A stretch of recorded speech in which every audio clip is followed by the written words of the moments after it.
Speak of the devil, Shadow shows up. That's crazy. Shannon was just talking about you. No, I'm messaging him. Oh, Where are okay. you? Well, he popped in, so. All Yeah. right. So, Yay. session Yeah. 21. You guys, last session started at camp. Bugdob had felled and crafted 2 more 10-foot logs. We are now up to 7. I have in my notes somewhere. So, I think he was doing that during the day of the last session. You guys talked about the underground storage, the root cellar, and plans on how to do that. But there's a pin in that right now to kind of finalize how it's all going to work out.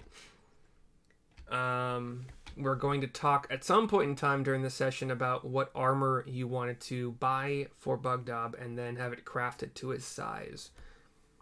You also got him a couple cute kitties, 2 cute kitties that are his constant companions now. I With believe the kitty Bjorn. Bjorns, yes, were discussed and easily crafted. No worries. Even like one of you, I would just say, could figure out how to craft one or two. You just need some material. You can just Yeah, tie it around. it's just like a long rectangle of cloth, right? You can just Yeah. Yeah, exactly. you could just go from, selvage to selvage and just tie it around and it's fine. You Would don't even have to sew. would a scarf be wide enough? No, just material, because material Well, is no, like a I yard know. and a half I'm just or asking that specific yeah. question. Would a scarf be wide Yeah, enough?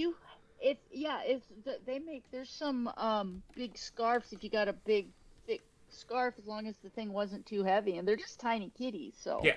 I was just curious about that one thing. You guys can easily purchase whatever material you want to make your kitties happier and yeah. Bugdub happier. Silk would probably be better for whatever, but you guys Yeah. spent a couple. You spent 100 G on some underwater potions, which I've homebrewed to give you swim speed equal to your movement speed. You went to the shipwrecks at the Tower of Storms. You chatted briefly with Ivan the giant crab. He's happy to see you. You tied off a couple anchors, like long ropes. I think 100 feet each, for a couple entry and exit points into the water. Syrissa and Rio dove to 2 ships, pulled up some locked chests, attached those to buoys that you guys had fashioned, and then Neil was able to fly them up to land. They were heavy, but Neil was still okay to carry them. After the second shipwreck, which I spelled wrong, why'd I put an H there? Daggermaw, an old, scarred hunter shark, attacked, and as soon as there was any blood in the water, two more sharks joined him. Rio was the only one to take damage because he was up front and center. Neil got a couple heals off on him. You guys won. It wasn't that bad. The heals were necessary, but it was overall a good fight. I may have not done a great job at all of remembering that everybody tends to have disadvantage on attacks except for like piercing, so the sharks probably should have a disadvantage, but I need to check their stat block for that, but whatever. It that would have just made the fight easier for you guys, so whatever, you guys are fine. You salvaged 3 shark fins, 3 shark tails, and 20 shark teeth.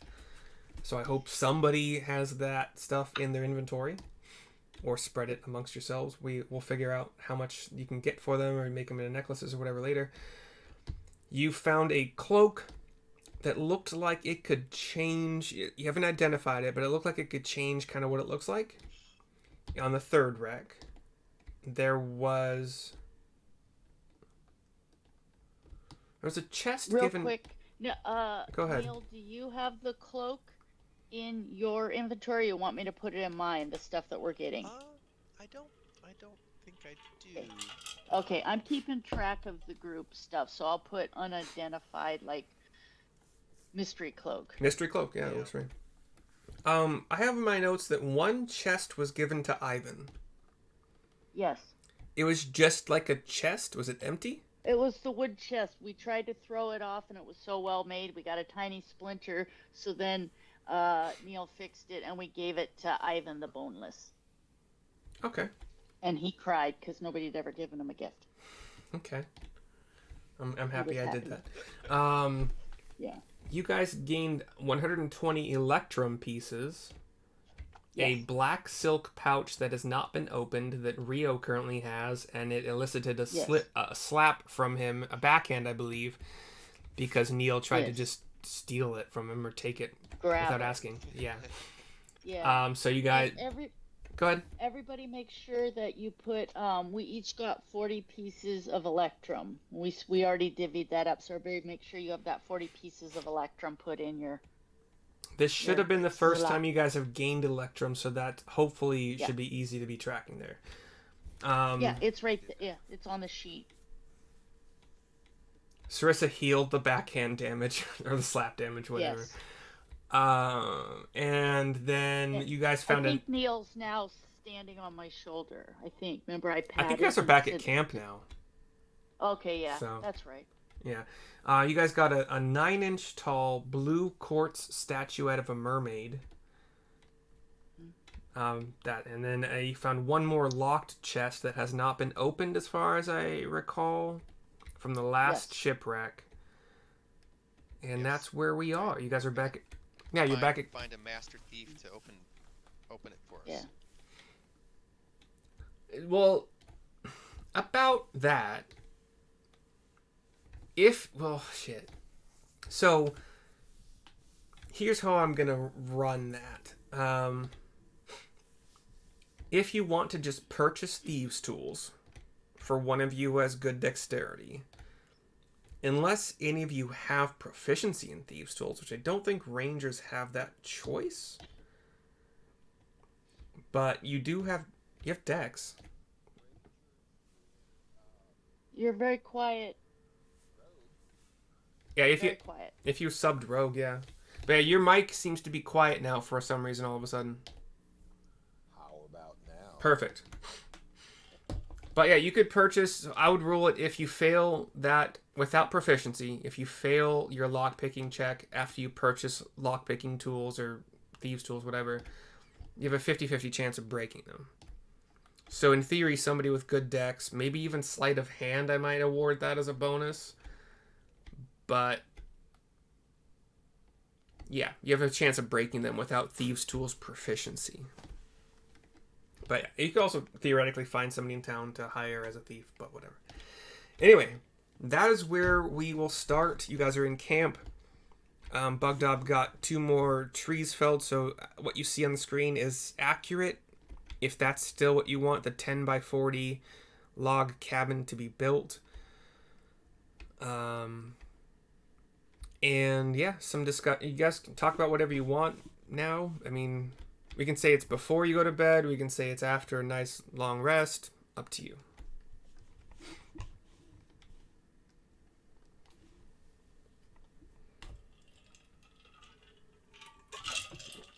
Possible topics of discussion are the root cellar, what armor you want to get for Bugdob, if you want to get any. I don't think you guys have weapons for him yet, but I did tell.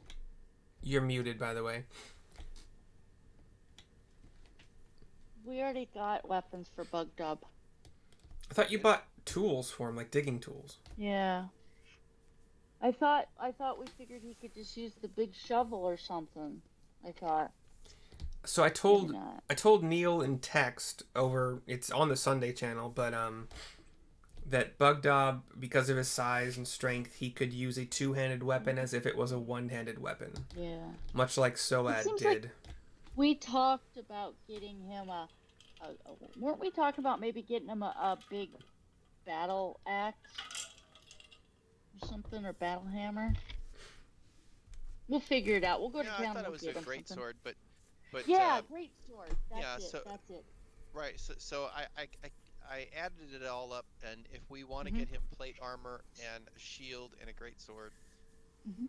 it's going to cost us about 3,098 gold pieces. Ooh, that's a lot. Well, no, we did get him a great axe though. We got two shovels. We spent 30 on a great axe for him.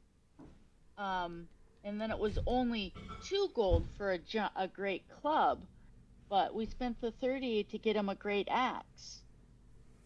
we got it from what was the guy's name? Dual I can't wields. remember. Yeah, and we got him the kitties, and we got him the baby Bjorn, and then somebody got some arrows, bows for their arrows or whatever. Probably But yeah, Rio. we got a great axe for Bug Dub. I've got it listed. I took it out Okay. of the 400 Oh, gold. okay. I'm okay with Yeah. that. So we got him a great axe, and because we didn't know what he wanted, we spent the 2 gold and also got him a great club. To be like, okay, You're right. I do remember that. yeah, Okay. yeah, we got him a great choice. club and a great axe, so he could pick. So one was 30 and one was 2 gold, and then we spent 2 gold on the extra large shovel for him also, so he didn't look like he was digging with the teaspoon. Okay. Okay, so if we want to get him plate armor and a shield, that's now going to cost us 3,048 gold pieces. And that's if you don't want to follow frickin' Shadow's idea of him dual wielding 2-handed weapons. I'd rather he have the AC, but Yeah. Isn't He's there like our something big we could get him defender. that's at least maybe not 3,000 gold worth, but something that'll up his AC a little bit, like just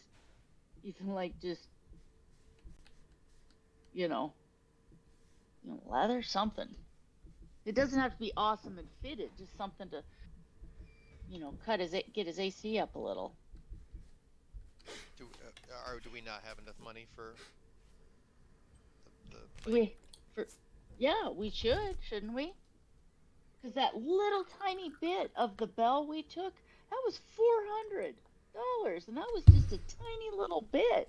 So we could take a big chunk off of that bell and go get him a nice armor, the mithril or whatever.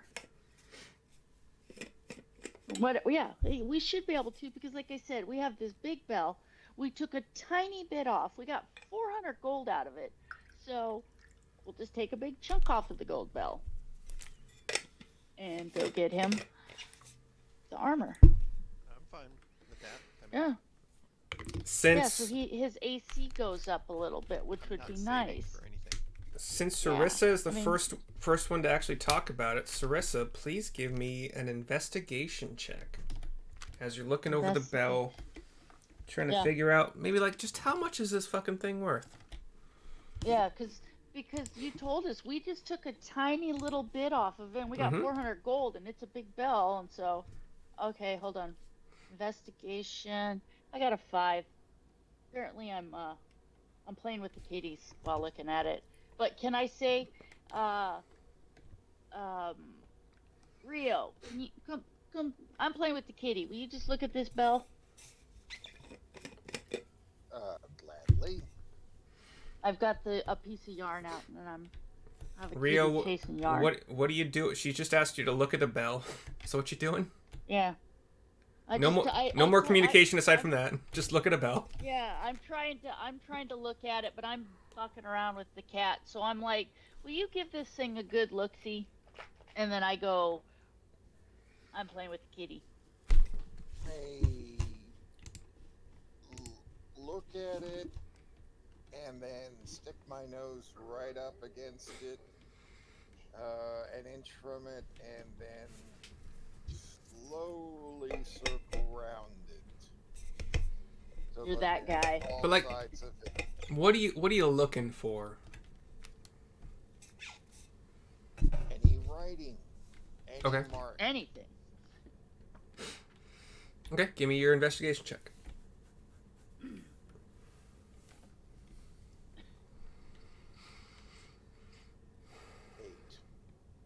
Why is it not showing up in the dice log? Don't know why. I've got Owlbear Rodeo log. Oh, you did it in Owlbear? Oh. Hold on. No, I rolled Oh. it in D&D Beyond. Yeah, you're still linked to my... I see Rio right there. I don't know why it didn't show up. Okay, 8. With an 8... I'm not seeing his. I'm not Yeah. seeing his either. I know, it's probably just a refresh or something like that, but... I know we'll do that, actually, because Okay, I'm using Firefox with the Beyond 20 extension. Yeah. Oh, that's possible. Well, that might be why, because we're not using. Well, we're I not have using the roll 20. extension turned. Yeah. Yeah, We're you not might in need roll. to We're in turn that Owlbear. I'll extension turn off that extension. Yeah. But I have above VTT activated. I've had it this whole time because I never turned it off. But I don't, that's The not affecting me. the roll 20 extension will goof with Owlbear, With and I don't know if that's what's causing it. Reloading D&D Beyond. Let me. Refreshing Owlbear.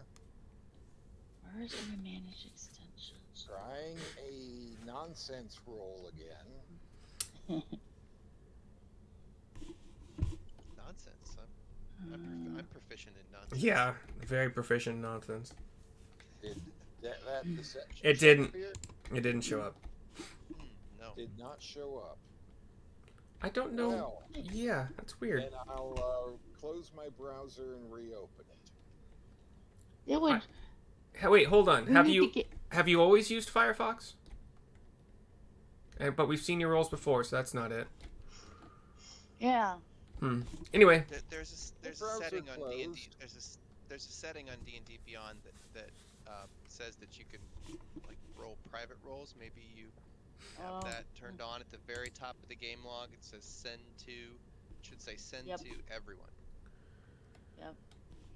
Mine's down on the bottom. Like if I hit my D20, then on the bottom it gives me the option to everybody, self, or just to the DM. all right. So with an 8, you inspect this gold bell. You see what you saw before in terms of like little flakes. Well, yeah, you'll have little flakes of whatever was. It was like, I think it was painted copper to hide the gold, or it was copper, bronze, or whatever. One of those, it doesn't matter. You see the same thing you saw. You see all that those bronze or copper coating, but not anything. No like etchings. No nothing else like that. No.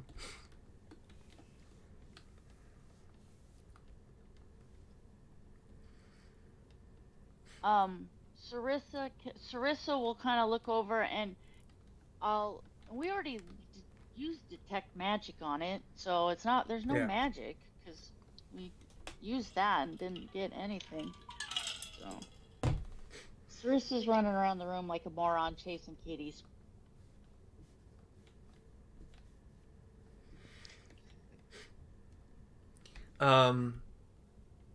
Dice service error just appeared. Ruh-roh. And then cleared. I have no idea who like Rotron is in this group. I know who Flamel, Gravedigger, and Kendrick are. I don't know who Drab is, or Hoot. I need the link to get to Owlbear. Oh wait. Hey Rio, Nope. that showed up. History. Okay. Yep. So let's ignore that history check. Congratulations. I just need Oh, Owlbear link. Can somebody else? Hold on. Yeah. Thank you. Because it messes with the video if I do. Not a huge mess, but whatever. Yeah, I can see your roll, Rio.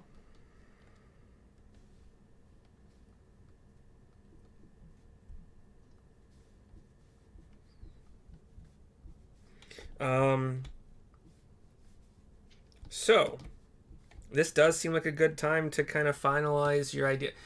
Let me look up how.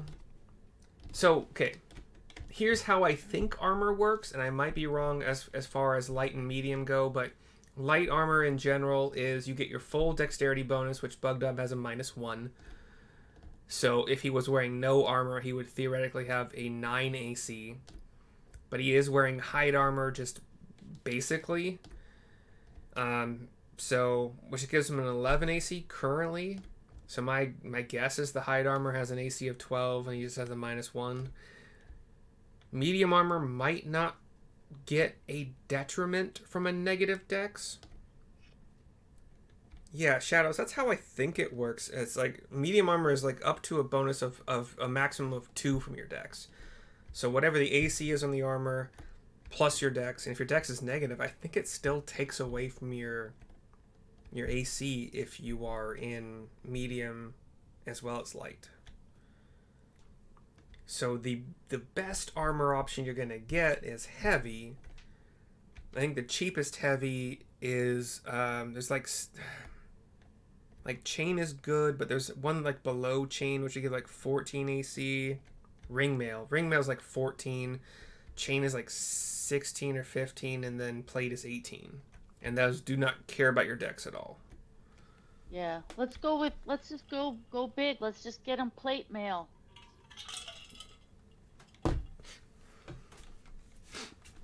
Yeah, we just need to cash out Well, and parts of the bell. So remember, I swapped out my my mithril, but I kept my old chainmail. Can we use at least a little bit of my old? Have them fashion it what I have, because we held on to my old heavy armor. Just they can use that as you'd like to like splice the chainmail with another chain or plate, or whoever's going to be making it, I can just give them my heavy armor and be like, hey, here's some material to work with, and maybe it'll knock the price down, and they can figure out if they can work it in. Why buy more if we, you know what I mean, more than we need? Because I'm just lugging it around, so I might as well use it for that. What is your idea there? It was heavy chainmail, and chainmail could be incorporated into. You could, yeah. So, like, what's your idea? Do you want it to be half chain and half plate, or?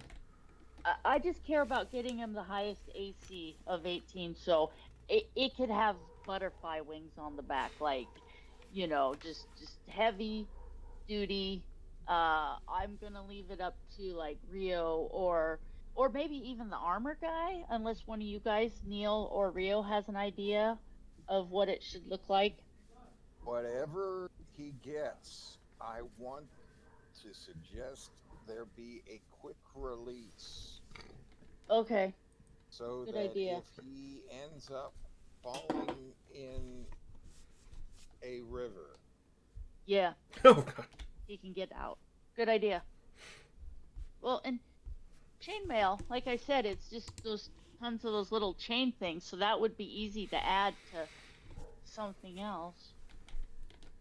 Okay, so I ask again because the smith is gonna need some some guidance here. I mean, unless you want to rely on the smith's expertise about how he could splice the two. We just go to the smith and say, we need heavy chainmail. Can you incorporate this? Go, because he's the expert. I can give you chainmail. There's no really such thing as heavy chainmail. That's what it's listed on my sheet. They call it heavy armor chainmail. So just DM, like, it's called chainmail, but it's heavy armor. Yeah. So it's not heavy chainmail. Yeah. No, I know. Okay. I know there's a difference. I can be incredibly pedantic if we want to go. Please do, because that's what D&D is. That's why he said he doesn't know what heavy chainmail is. Yeah, so. He's arguing with a chick. Just so he knows. Yeah, he can see you're a female tiefling. I don't know what that has to do with. Well, we already figured out what it would cost us for the plate mail and shield. We just have to just decide: do we have enough money to do it? Yeah. $3,050 basically. So dollars, GP, gold pieces. So can we just cash out that much of our bell and? Yeah. So okay. Let's. We're actually going to have to RP this one. So are you bringing the entire bell into town? No, we're gonna bring about 3,000 worth, because we know how much we brought for 400. So we're gonna take that about 8 times that amount. Okay, so should give a ballpark 3,200. So of what's left of the bell, knowing that a large handful of this So let me give you a little bit of perspective, because I think that I've described it okay, but I don't know. Hold on a sec.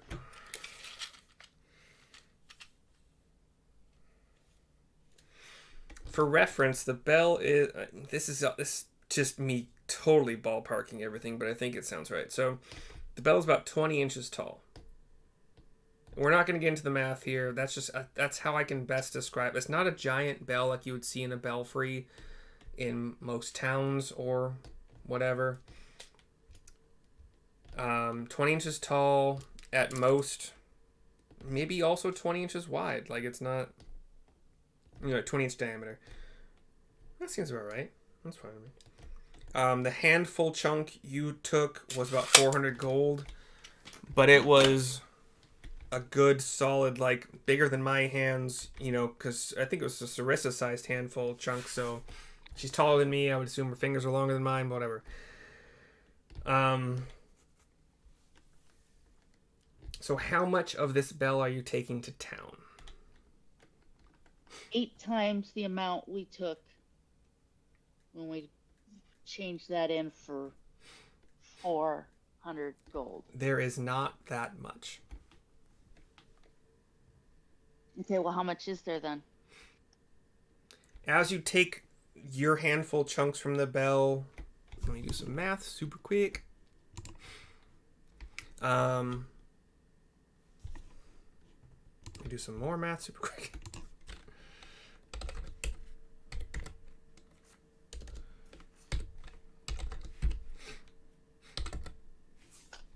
Ooh, not that. Okay. You get about 4 more handful chunks.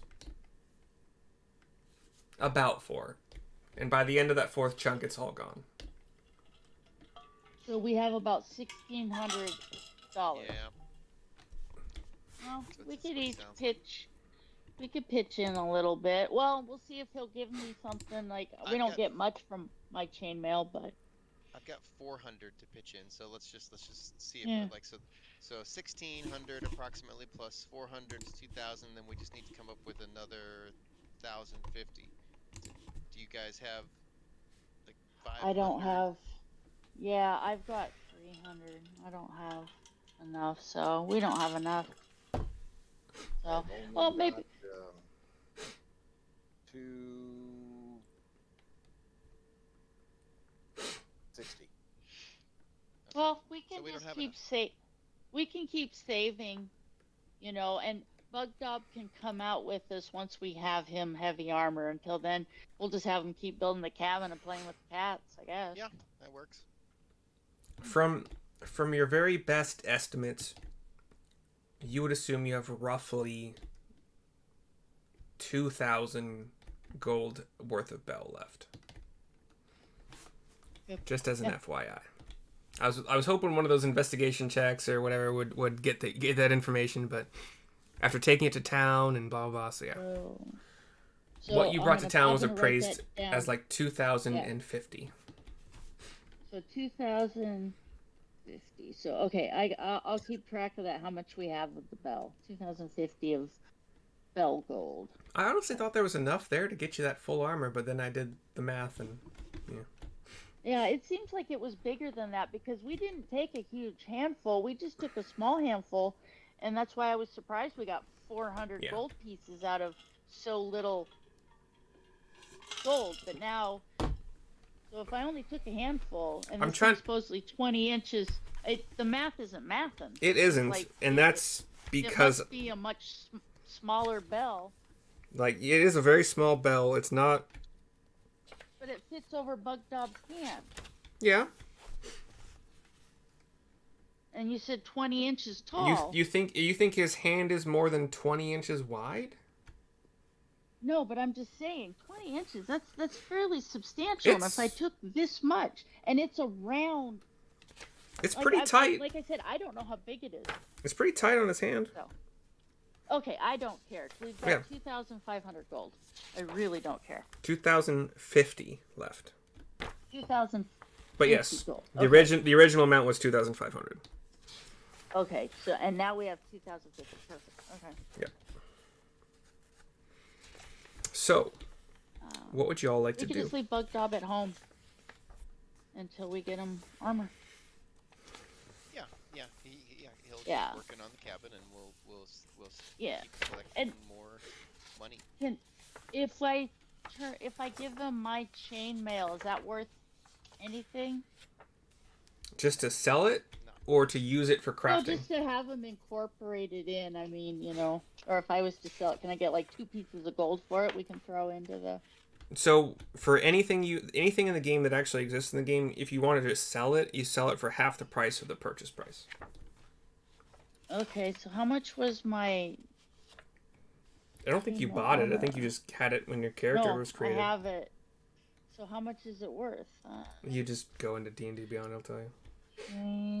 Chainmail 5. Let me see if this says anything about like the dimensions of the bell, because I know it's a small Chainmail. bell. Oh, see, that's light. I need the heavy. Hold on. There's a light chainmail option? Yep.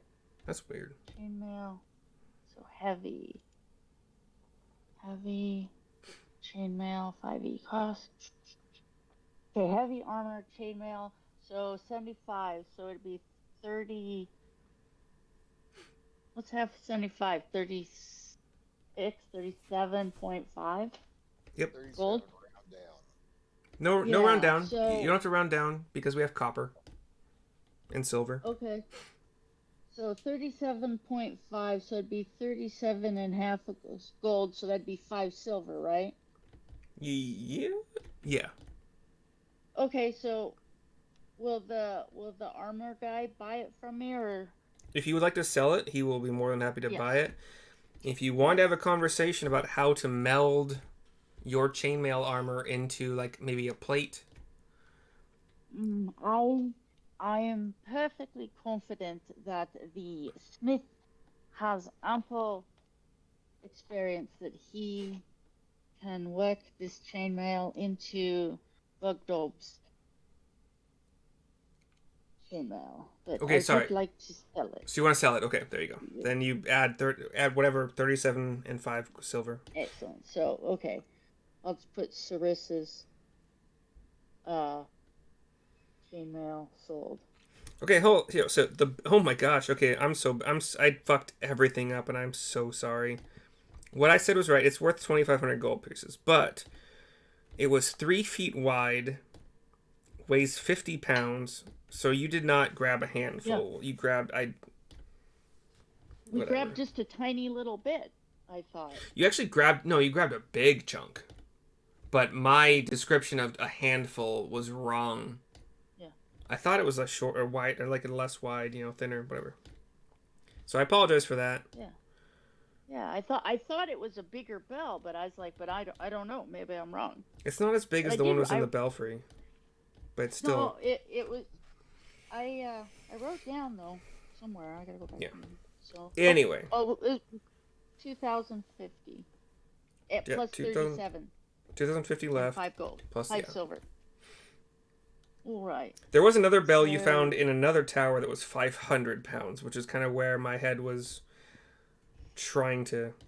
So, Yeah, that gigantic bell Yeah. that was in Yeah, the huge one. tower or whatever. It's one of the south towers, yeah. Well, I've sold my chainmail, and so, Smithy, we will be back when we have ample gold to purchase said heavy armor for our companion. All right, whenever you want it made, just let me know what you want. Yeah, quite right. Indubitably? All right. Do we need anything else from town? We just went shopping, Yeah, so a couple episodes ago. Syrissa will look at Neil and be like, "We're not going to go for the sword just yet," because I can see Neil dancing around like, "We're gonna go get the sword now." Yeah, he might hurt somebody like us. So let's go. Let's find a job that's easy today. Maybe we don't even have to fight. We're going back to the job board then?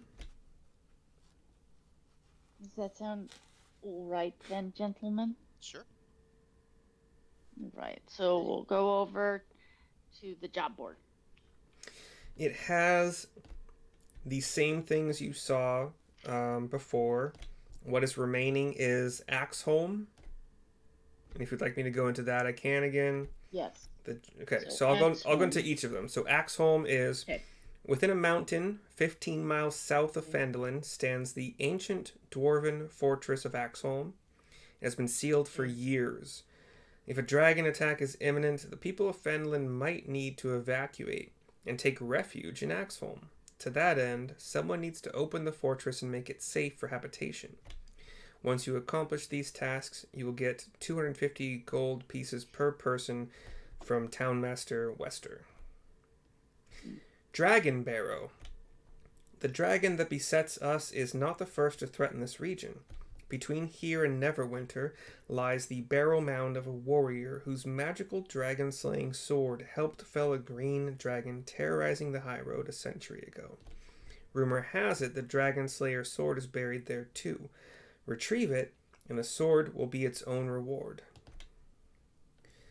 Lastly would be the Woodland Manse. The orcs have fallen under the sway of evil spellcasters in Neverwinter Wood and have been sighted in growing numbers near Falcon's Hunting Lodge. The spellcasters Is that what it's called? Falcon's Hunting Lodge? You've been to Falcon's Hunting Lodge. He was your... Yes. Yeah, ranger. Okay, yeah. The other ranger. The spellcasters dwell in a ruined mansion. Falcon needs someone to make a preemptive strike against it. Destroy the evil in the manse, then expect him to reward you. And I believe I've also just been benevolent and said along the way to some of these. Let me find the map. What was it? There was something. So Falcon's Lodge, the Woodland Manse, and Circle of Thunder make a triangle, basically an equilateral triangle. It's close enough that I'm going to call it that. Inside the Neverwinter Wood. And then Falcon's Lodge is roughly 15 to 20 miles northeast of where you guys are making your camp. So you can zoom out to kind of get an idea. Each hexagon... I think your map shows hexagons. If not, it's... Yeah. I hope... Cool. So, each hexagon is about 5 miles, if that matters. You don't have a lot left on this map to do, and then the last thing theoretically, or once you're ready for it, would be Icespire Hold, when you think that you're appropriately leveled and geared and whatnot for that. There's also Neverwinter, which I could figure out how to do that, but I would love a week to prep it. We could start heading over to Neverwinter. Adventure along the way. Again, I would like a week to prep Neverwinter. Because I have no idea. It's not in the book.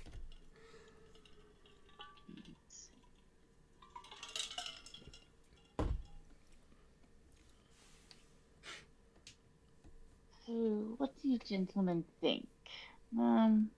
Prefer to do something easier today, this week. So, Well, I'll follow you wherever you go. what do you think, Rio? Sounds reasonable. Which task? And, Y'all... or should we just... Maximize income. Yeah, so there's just... It's such a small town. There's just not much going on in Phandalin. It is a 1 through 7 campaign. Lee? What about a Lee Lawn? It's in Lee Lawn. It's down by Mayor of Dead Men. That also has nothing to do with this campaign, but I could look it up if you want me to. Motherfuckers. I suppose we could just roll dice to decide which we're going to do. Do we want to do axe helm, dragon barrel? So we'd basically be looking for a sword. Yeah, there's a Dragon Barrow has it has a burial mound, and the guy that's buried there, he probably his sword is probably buried with him. So if we'll have to dig up a grave, and we'll have to bring our shovels and dig up the grave so we can retrieve the sword. Let's. Why don't we try that? Yeah, I think you'd look great with the Dragon Slayer sword. Oh, I was thinking potentially sell it and get the gold so we can Well, get it's probably Bug too Dog. heavy for me, but yeah, we could. Yes, I would think so, but it You or would Rio be. could wield it though. Yes, I think Rio or myself. I mean, What do you think, Rio? It's just a big burial mound, right? I mean, what could go wrong? We just have to dig up the earth and find the sword. What could go wrong? Think you'll right. It'll be fine. Well, Absolutely nothing. what do you think, Rio?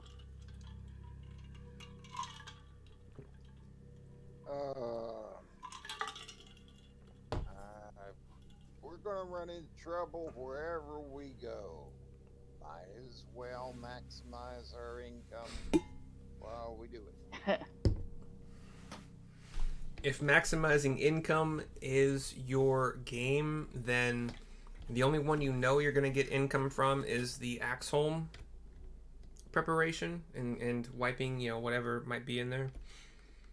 The sword might be sellable. And then Woodland Mance... I wouldn't mind a fancy new sword. Woodland Mance didn't mention how much you get. There's an ice dragon that we gotta go kill, and I'm gonna write a great song about you killing the ice dragon. It's gonna be Syrissa killed the dragon, Syrissa killed the dragon. And if we got the sword has already killed the dragon, which would be very useful. So, but we won't get any gold for doing that, and we're trying to get gold because we want to get Bug Dog some armor, so he doesn't unalive himself. Right. Well, then if they're offering us money to go just explore the mines. I thought, or actually, it's not mine. It's not mines. Axe home. The axe home. Yeah. Yeah. It's a dwarf home that's all sealed up. I mean, something that's been sealed up that long, something horrid is living in there. Well, I'm sorry. I think I didn't understand. Who was willing to pay us to go to Axe home? The town. The town master. Yes. Why do they care about it? It's for them to, unless one of you has the answer.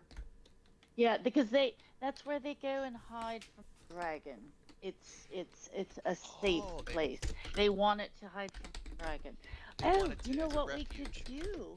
If we're going to get $250 per participant, could we not take Bug Dog with us? But he doesn't necessarily need to fight. He could come along. We could have him carry all our camping items. Kind of like, so that way we can bring the kitties and Bug Dog, so there's 4 in our party, and we can get paid for 4 of us, but the 3 of us can go in and deal with whatever's going on, and Bug Dog can just hold down the camp.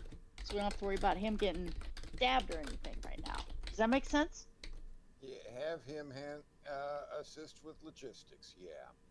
Yeah, and he could carry a bunch of the gear, and yeah, he won't be working on the camp, but that's fine. We could bring the kitties. We could just make like a big old outing, Yeah. Does that get us more money? Well, and it'd just be nice, like a family gathering with swords, blood and things dying. But we will have the kitties with us.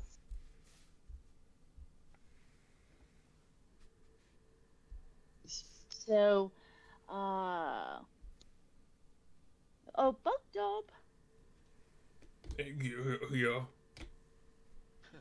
pack your bags. We are going on an adventure. Bugdub like change of scenery. Bugdub have no bags. Yes. Well, grab the material so we can make a holder for your kitties. And we need to get our goodies packed up and go talk to the town, whomever we need to speak with to find out where we're going and let him know that we're going to do said thing. Okay. Bugdob. Not knowing any better, Bugdob will, get the two kitties and the Bjorns, and am I gonna have to roll fucking kitty escape attempts the entire time? No. No. I'm gonna say that, like I said, we keep food and, we can put little leashes on them too if we need to. But Okay. So Bugdob has it's some his. sort of spell. He has a great axe. He has a two-handed club. Mm-hmm. And a couple kitty Bjorns.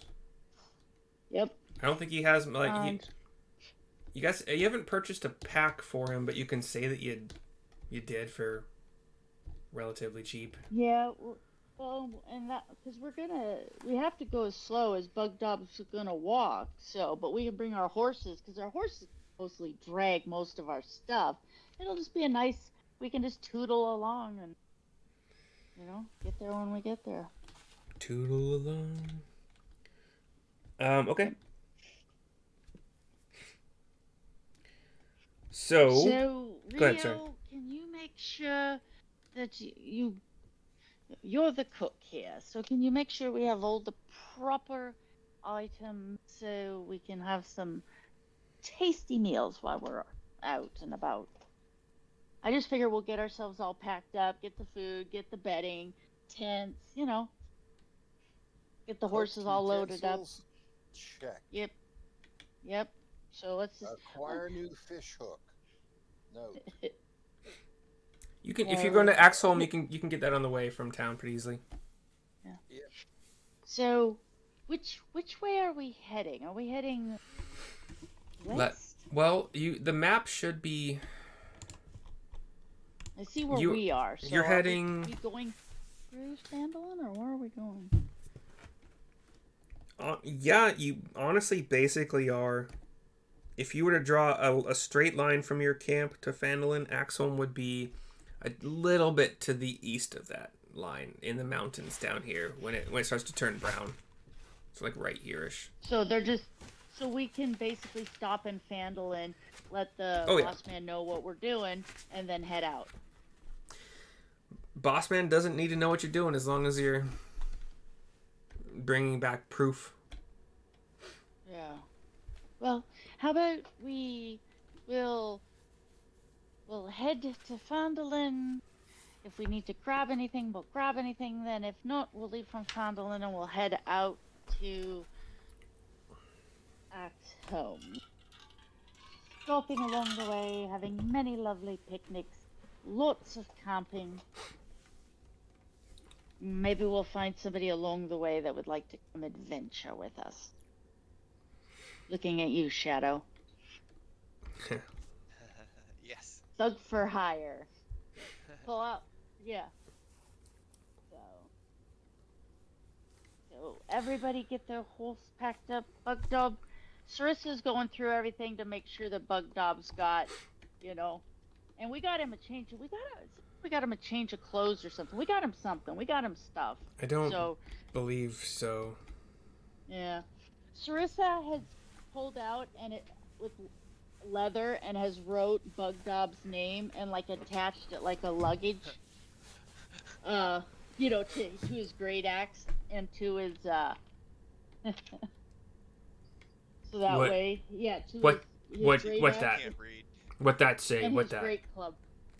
That is your name. So that way, if you set this down, everybody will know it's yours. It has your name on it. His eyes start to get watery, and Syrissa- he says nothing.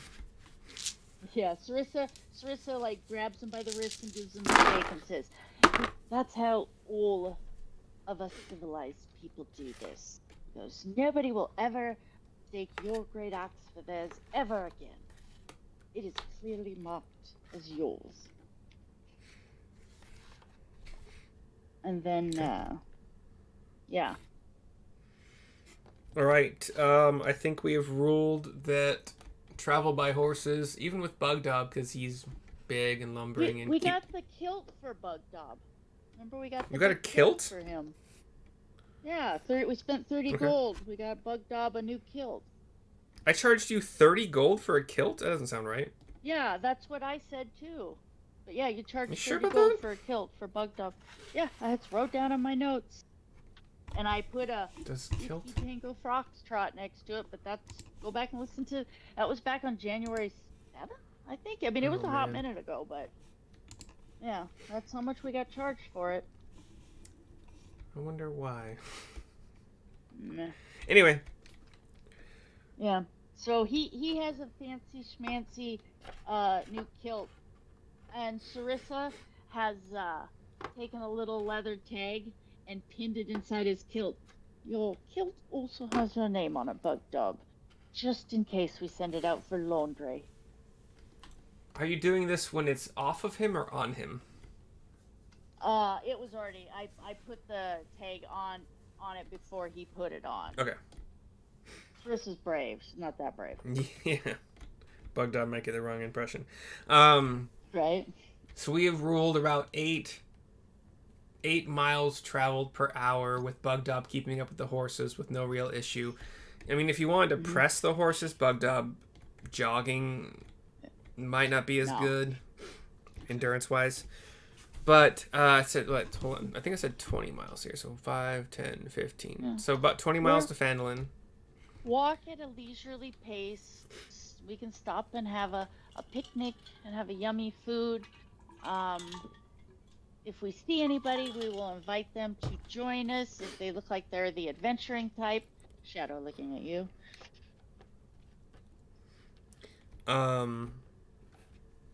So 20 miles, 8 miles an hour, roughly 2.5 hours. Actually, exactly 2.5 hours. Cool. Gets you to Fandolin by, let's say, 10. And you want to stop to get a new fishhook or anything else? Don't we need to get a lockpicking kit? It depends on if you're taking the chest with you. I mean, it doesn't depend on that. So, are you taking the chest with you or leaving it in camp somewhere? We'll leave it in camp.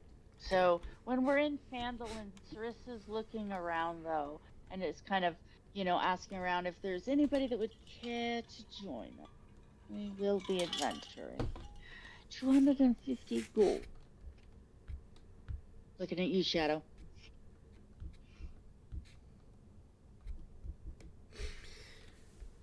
Looking around town, even with a perfect perception check, you would just see people doing their business. Just doing things. miners, shopkeepers, housewives, Yeah. weavers, whatever. Nobody who looks like they are ready to fight the things that you guys are ready to fight. I don't suppose we could run into Thrind. If you want to exchange characters, you're welcome to at any time, but No. We can summon a buddy. you also have that. That's true. It's 10 minutes per summon, so Yeah. keep that in mind.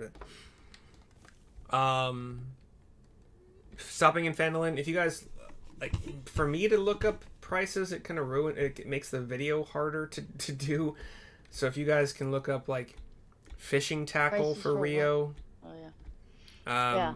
Look that up yourself. Take the money out of your character sheet and then Yeah. add the item. No. Whatever So, whatever you want to buy in Phandalin that's just Yeah. basic stuff, take the money out, add it to your inventory. Let me know what it is. Just so we get a quick little rundown of it, but So, does anybody else need get anything? Rio's getting a fish hook. Neil, do you need anything?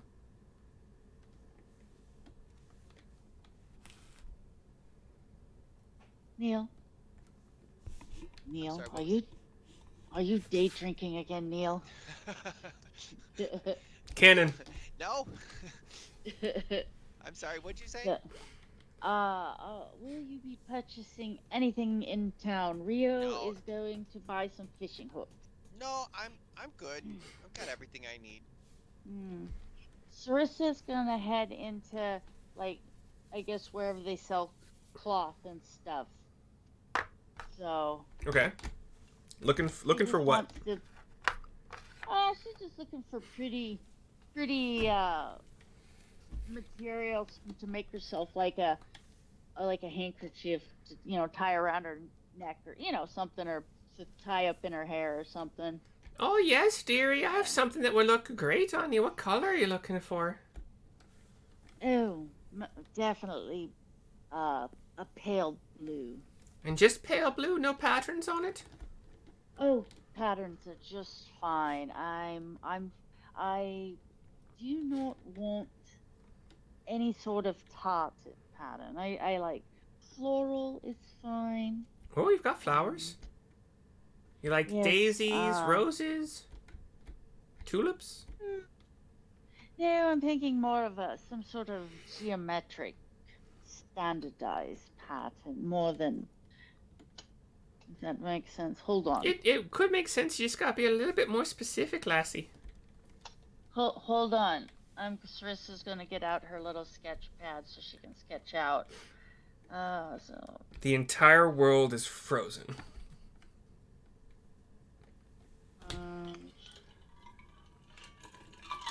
Okay. So Syrissa will sketch out and say to the lady, am I in the group chat, and say, and just sketch out kind of this pattern. With a light blue background with some black. I'm fine with some yellow or darker blue, just, even an orange color, but. We could make something like your imagination is pretty good, lass. We could make something like that happen. Just Yes. Give us a day. I got a gal who's pretty good with that kind of patterns. Yeah, a standard floral pattern. So, yeah, that's just like, it doesn't even need to be specialized. Like a standard floral pattern is something like that. You know what I mean? I was just, like, kind of geometric. But. I was thinking just like a blue thing with just like little white flowers in like alternating kind of zigzag rows. Oh, but that would actually look really nice too. Does she have? Well, I'd be interested in potentially getting what I've sketched you, but how much for that scarf? So it's a light blue scarf with like little white flower patterns on it. Yeah, whichever. Oh, how much for that? That's gorgeous. These are already made. These will be like 2 silver per scarf. If you want this more intricate pattern, we could do that. It'd probably be about a gold, but give us a day. Okay, I'd like to purchase. Have you make this one I've sketched out, but I would like to buy 2 of these light blue with white. All right, that'll be 4 silver, and you still want me to make the other one? Yes, please. So Syrissa will pay her ahead of time and give her the 1 gold. Okay. So 1 gold and 4 silver total. Yeah, so let me get to my inventory. So hold on. Let me get that out. So take out 1 gold. I've got a lass here that's very good about. Do you have something in this pattern, but in a darker blue, like a dark blue? How dark you talking, lass? I like navy blue. Oh, we can do navy blue. That's nothing. So I'm looking for something already made, Oh, like yeah. something dark blue, more masculine. They have roughly Like with like a similar five pattern, but 5 different blues, including the dark you're Yeah. looking for. 5 different reds. Yeah. 5 different five Okay. different shades or whatever of each color. Syrissa will buy the dark, 3 of the dark blue. With just a Ones. basic pattern, kind of like the flowers. Yeah. the Another dark blue with the 6 basic silver. pattern. So, okay, hold on. 6. Okay, so I've got my 2 light blue, these 3 dark blue ones, and I'll come back to get the custom. You like your flair about your armor, do you, lass? Oh, most definitely. Actually, it's anyway. So Syrissa will thank her. Does she have a business card? No, those don't exist. Fantasy business card. Okay, so Syrissa will thank her and go back to the boys.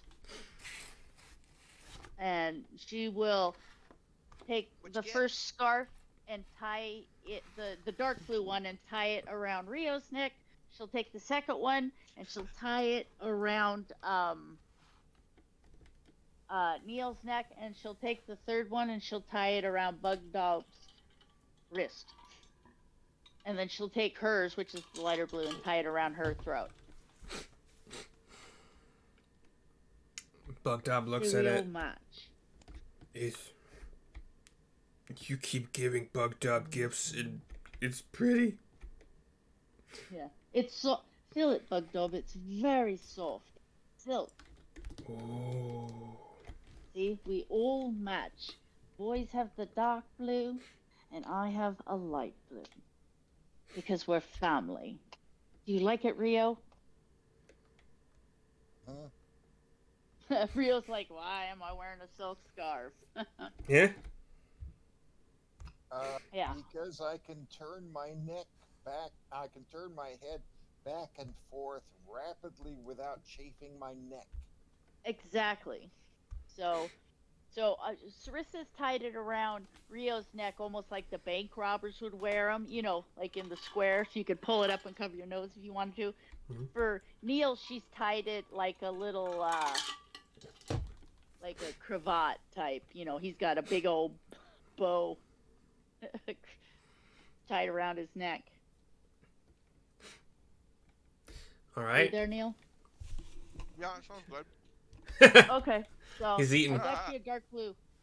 Except for you're red. I know you're red, but Syrissa got blue. We all you have a dark blue because you guys all match my hair in a dark shade of blue. Does it look You look good? excellent. Yes. And okay. So like I said, I tied it with one of those foofy, almost cravat looking, you know, or like, you know, those old neck scarves they used to wear with the big bow. Yeah, you'll look styling. Styling and wilding. All right. We're gonna be famous. We're gonna be famous in Phandalin. Exactly. Anything else in town? No, I think we should head out of town. Potentially find a place to camp overnight. Get up, have an excellent breakfast, and then go do whatever we're going to do. We'll say between Rio's shopping for the fishhook and etc. and your cloth extravaganza, we're looking like 10:30. It hasn't taken that long. Okay. And then Axholm is 15-ish miles to the southeast. You could get there in 2 hours. Well, we could walk to Axholm and camp there, have a lovely dinner. I guess we could get there, have a lunch, and then go explore.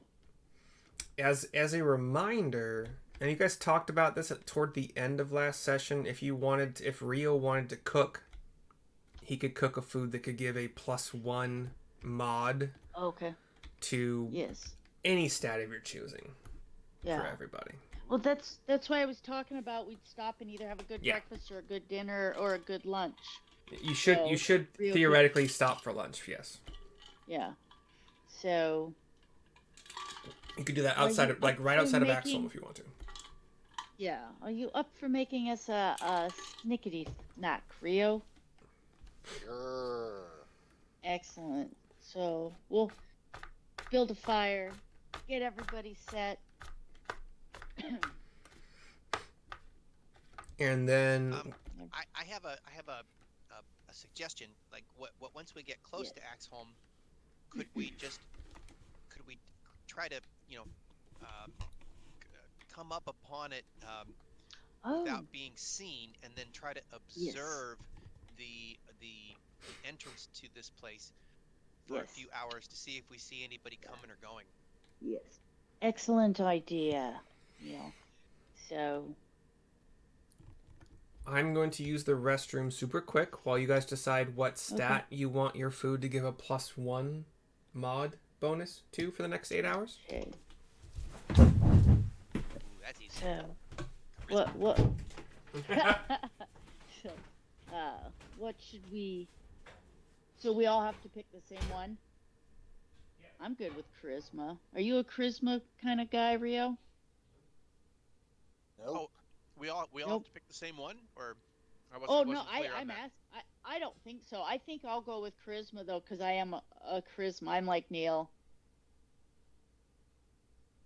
So, well, we should probably eat lunch away from Axholm. We don't want to let anybody know that we're coming. So, why don't we just set up camp right here?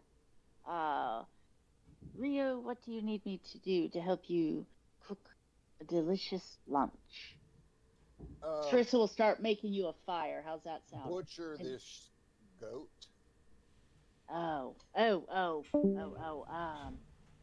I do not know how to butcher a goat, but I can make a fire.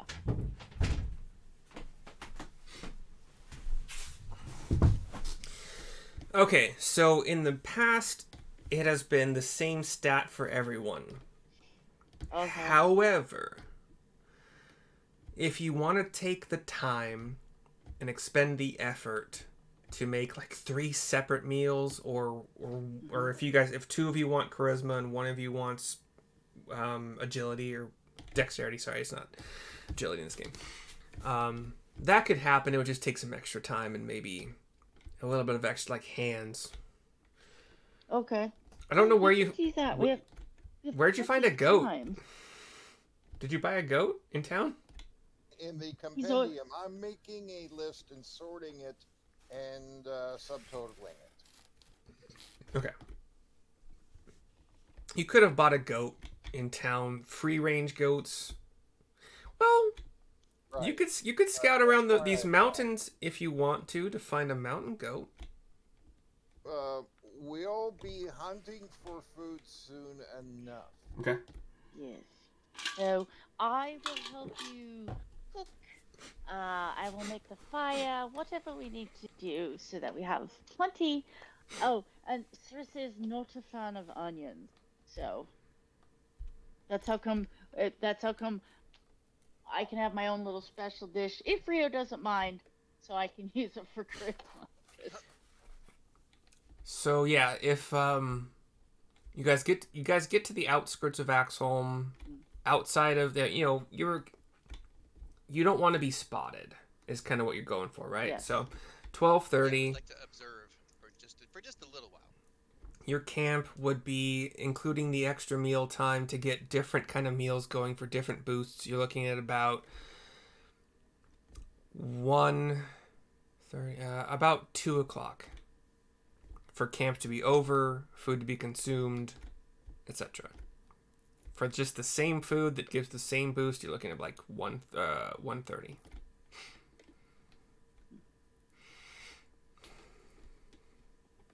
You want to do different boosts? Yes. Okay. So I will help Rio. I will help you with all the cooking that you need. so that we can have this delicious meal that will benefit us all. Neil pulls out his panpipe and starts playing a lively little tune. All right. When you do that, would you like to do a performance check or just does it matter? Not unless it matters. Nick. Okay. Not unless it matters. Like I read something recently about you- like not having checks for you're just- everything everybody does. Yeah. Yeah. You're just jamming. We're just jamming at this I'm just point. jamming. Yeah. Yeah. You're not trying to impress anybody, which would require a performance check, but Although it would be cool if Bugdob danced. You know, like Oh, try to get Bugdob. how awesome would to learn that to be dance. if Bugdob is actually like a really kick-ass dancer? in that case, if you want Bugdob to possibly dance, I will need a performance check. Okay, all right, yeah. I'm gonna be playing my pan flute with the intent of making Bugdob dance. I'm gonna be sort of giving him suggestions to dance Yeah. and stuff. So let's see what I can do here. I thought that Bugdob is like fucking amazing, or at Is- least he doesn't care. Is anyone else like along with this? Neil, have you expressed a desire to make him dance? And Yes. Syrissa, what do you think you would do to encourage said dancing, if that is also your goal? Bugdob, I think you should dance. See, So that's pretty basic. Okay. yeah, well, no, I'll be like, we need to see how your kilt flows when you move, Gross. and Okay. the silk will swish, swish around. Is the scarf? I suppose the scarf is probably big enough as a standard scarf that I could barely tie it around his throat, just the very ends, so it's very soft on his throat. Be like, we dance. The silk rubs on your skin. It feels marvelous. If you wanted one big enough for his throat, you would just add, like you'd buy two. Yeah. Well, I'll just So add tie another part of my 2 second silver. one. Okay. I'll just tie the second one that I got, so that way he has the light and the dark, and be like, dance like nobody's watching, Bugdob. Okay. So performance check. Was that rolled already? You want me to roll? Not yet. Performance from Neil was 15. Yes. Okay. And then Syrissa, are you just hold on? I didn't say to roll. Syrissa, yours would actually be a persuasion unless you're dancing with him. No, I'll just persuade. Well, I was gonna let you roll with that 18. So you rolled an 18 and your persuasion is +6, so you got 24. Sweet. Okay. Yeah, so just let me tell you what. I feel he would be, I don't know, like I said, he seems like he's grooving on having friends and gifts and hanging out. I think he'd like to dance. So Syrissa will dance with him a little bit. as you guys are in camp and as Neil starts playing, you see Bugdob starts to like give a little head bob. Eyes closed. He has one knee kind of bouncing. You know, that foot leaves the ground. He's sitting on a log, sitting on a stump, Yeah. whatever. Yeah. And then Syrissa, like looking, like he looks over at Syrissa, like grooving. And Sarissa's like, she's nodding. She's like, she's moving her arms a little bit, maybe. And Bugdob, feeling all of it, stands up. And his initial dancing is not. Let's see. Oh, that's not good. That's a 6. So his initial dancing is just back to back, like back and forth, step kind of shuffle.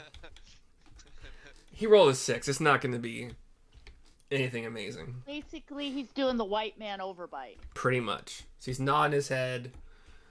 Arms are kind of. He doesn't know what to do with his arms, but he's just stepping back and forth and rock stepping. Nice. That is a beautiful sight. A little tiny fairy making a gigantic ogre dance. Great. Are you doing anything once he starts dancing, Neil, or just sitting there playing? Yeah, just playing, trying to, just trying to encourage him and Okay. playing, for him. Syrissa grabs a stick and starts keeping time, tapping on the log I'm sitting on, like drums, Okay. All right. It's around 2 after the dancing and the food has been consumed. Make sure you have that +1 stat for whichever you chose. Oh, How do we do that? Is there a way to do that? yeah. Yeah. You just go into your character Oh, sheet. We, I know. We I just see. lost Rio. I saw. You just go into your character sheet and then up where you have your abilities scores up there. I think you just click on the bottom or top, like not the middle where all dice, but like the bottom or top. It should give you a customize option, like menu kind of thing. Yeah, there's other modifiers. If you go into your little anvil and you hit abilities, and underneath each one, there's a other modifier you can add. What your gut? You're gonna want to do it from the actual ability score screen in the build wizard, like that. That'll then all of your skills and it'll apply to everything. So you don't have to go into the skill wizard to do it. It should apply to your skills as soon as you do it in the. It'll apply to everything if you just bump it up in the ability score. But what So we don't want to do that? You can do it either way, but what you really need to keep track of is that this will go away in 8 hours. So you need to write it down somewhere to remind yourself to remove it, please. Yeah, because all I'll have probably to do forget. Is go back in and set it back to 0, right? If it's a stat that does not already have a mod, yeah. Just keep track of what you did, I'll and remember then to undo it. Yeah. Yeah. Okay, so let me see. So I got auto modifier +1, so it's 16. Let me see if that changes it. You need an odd score for it to bump your modifier. Oh yeah, that's right, because mine No. is at 16. No, you guys are adding a +1 to your modifier, not to your score. Oh, okay. So if we do it that way, it changes your actual score, not your modifier. So we have to just manually do it in our head because it doesn't look like there's any way to change the actual modifier. Just bump your stat up 2. 2, yeah. Oh. Okay. So I'll just go other modifier, add 2. Okay, that makes sense. Oh gosh. John bought so much shit. He bought a goat. Yeah, so real quick, look at Syrissa's charisma score. That's I don't have you guys open. Something went very wrong. Oh, I put in 10. Oops. I probably should have you guys open to make sure you're not cheating on me. No, I accidentally, I was trying to... Holy shit, +8. Yeah, well, no, because I was trying to click it. Yeah. I clicked it twice for 2 while I was clicking the other way, so it went to 10. So let me change that. You better unclick that shit or you're fired. There, it fixed it. Okay. And then, so, what time is it right now? It's like noonish? 2 p.m.? 2 p.m. Okay. C2. Okay, 2 p.m. I get the +1 to my charisma mod. I'm not sure I've ever seen you with a backwards hat before. Me? I wear my pirate's hat all the time. Yeah, but I don't think you've done it on... No, not on the game. Yeah. I've never worn it on the game. Usually I have my wig on, but I'm getting ready to go put my my wig on. Where is the John? My spell save's now 16.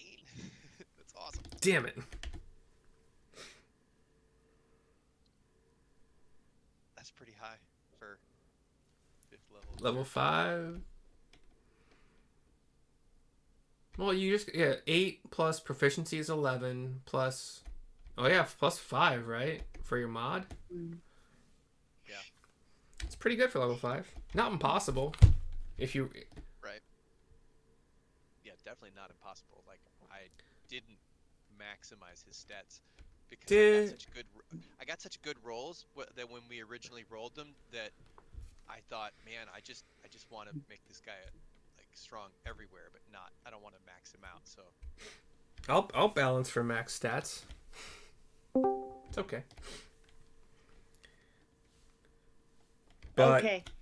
We got Rio back. did your instrument? yeah, I mean, Your instrument gave you +1 charisma. What's your instrument give you? the instrument was a magic. It was a magical panpipes, and Yeah. they added a +1 to spell attack And DC. Yeah, so it wasn't charisma. It was okay. Gotcha. Apologies, folks. Discord crashed. You are fine, sir. Yeah, but a lot of people would have a score of 20 in their main stat by level 5. Like, that's completely possible if you build it right. I never really worry about it, though. I don't think that's true without a piece of magic gear, unless you rolled for stats and got an 18. No, sorry, you could get a 16, add your racial bonus to get to 18. Right. And then at 4th level, add 2 more, and then you're 20. I don't. It's hard to get that. It's not impossible. It's hard to get that. Like if you We need to figure out. If I forget, Bug Dob would get a bonus. So what would benefit Bug Dob? Oh yeah. John, what did Strength? you choose? Did you choose Dex? Of course, because it increases my chance of surviving. AC to hit, damage, yeah. Uh-huh. So he's an ogre. So if he ate your Dex food, he would get plus. See, he would get 1 more AC, and he wouldn't be -1 in his Dex saves. But Would that be good? That's about it. If you guys wanted to make food specifically for him, you could easily modify, in my opinion, you could easily modify what would be Dex food to make it strength, like a strength portion for him. So, but all strength does is give him a better chance to hit and better damage. It does not increase his survivability. So but dexterity, how would Dex help him? Well, he's not going to be fighting. Okay. We're having him hold back, but on the off chance, he needs to defend himself, what would be most useful, the dexterity or strength? That's up to you. I described what both of them do, so it's up to you to choose. So Rio is Bug Dob wearing any sort of armor at all? He has the hide armor that he came with. Yeah. His AC is 11 right now. Yeah, it would be 12 with the Dex food. Yeah. It would stay 11 with the strength food, but he'd do more damage if he needed to, like by 1. So yeah, to stay alive, we would need Dex then. So all right, let's have him do Dex then, because he's not going to be fighting, but we need him to be. He needs to protect the kitties. Okay, so that takes 0 extra time. Him. Yeah. Our good buddy. So no extra time spent. He has 12 AC for now. And we're still at 2 o'clock by the time the food and rest and all that shit is done. So you're outside Axholm, and let me bring you to that map. Why are these not in alphabetical order? That's stupid.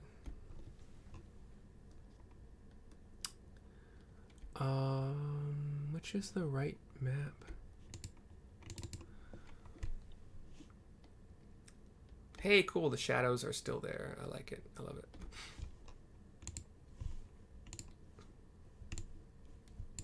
Yeah. Okay.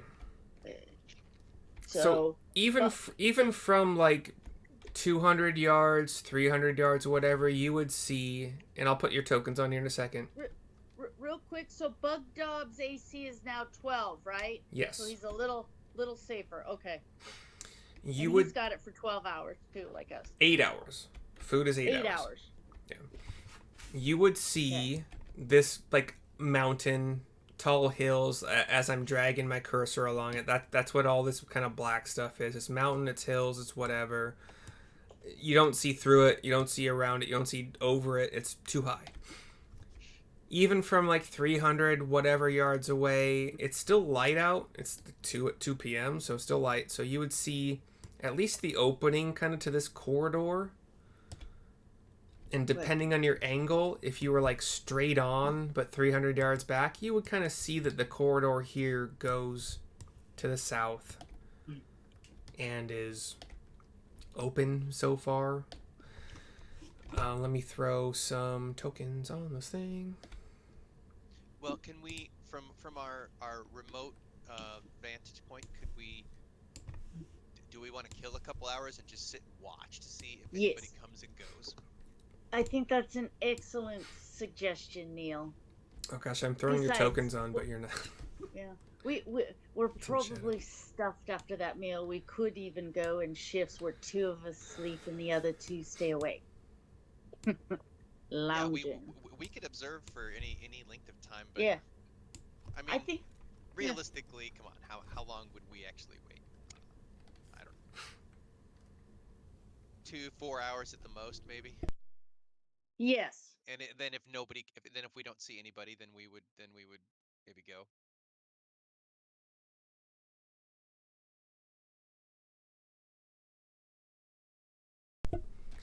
All right, let me figure out some shadows here to let you see that you exist on this sheet, but oh, there's the viewer. Okay.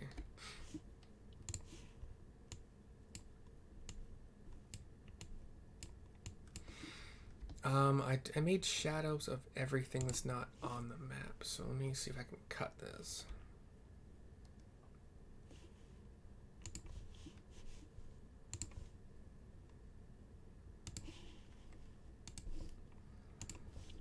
Okay, can you see now? Where are your tokens? A green thingy up at the top. You can see your tokens now, right? A bunch of darkness. No. You fucking should be. The tokens are to the north of the map. You might have to scroll. There's a tan area above the green area. So you don't see my cursor circling around up here? There I see it. There I okay. see it. You see your tokens up there too, right? Yep. Cool. Okay, so I'm doing it right. Doing it right. So everything leading up to this map where it is dirt, you have like grass, and the grass as you get south and south and south might like lead more into dirt, hard packed dirt. But yeah, this corridor of green energy or whatever is all you see so far. And as you're standing outside of it, let me see what text is here. So are you saying that we already finished our observation and we didn't see anybody come and go? That's what I'm looking for. So, okay. You know this was a dwarven fortress. You can see that it was carved into the base of a mountain. You heard it was abandoned.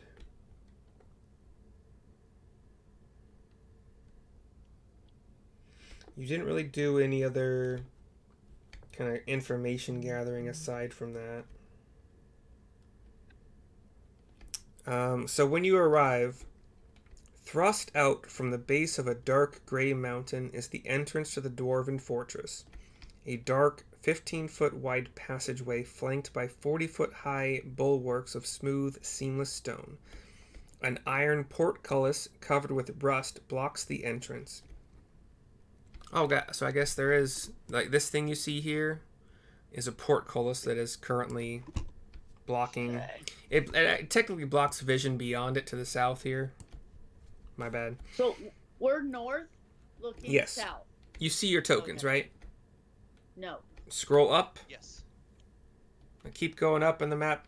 I put them there. Okay, yeah. Okay. Arrow slits carved into the bulwarks are dark, revealing no hint of occupation. Is this like an earthen work, like mound type of thing? Is it like is it? How is it constructed? Is it's like a fortress They're type thing? they're dwarves, my dude. They burrow into mountains, into ground. Okay, so this is going into a mountain though. The Yes. walls that we were talking about, are they part of the mountain? Flanked by 40-foot high bulwarks of smooth, seamless stone. Wow. Okay, so but it is going into a mountain essentially. Oh gosh, yes.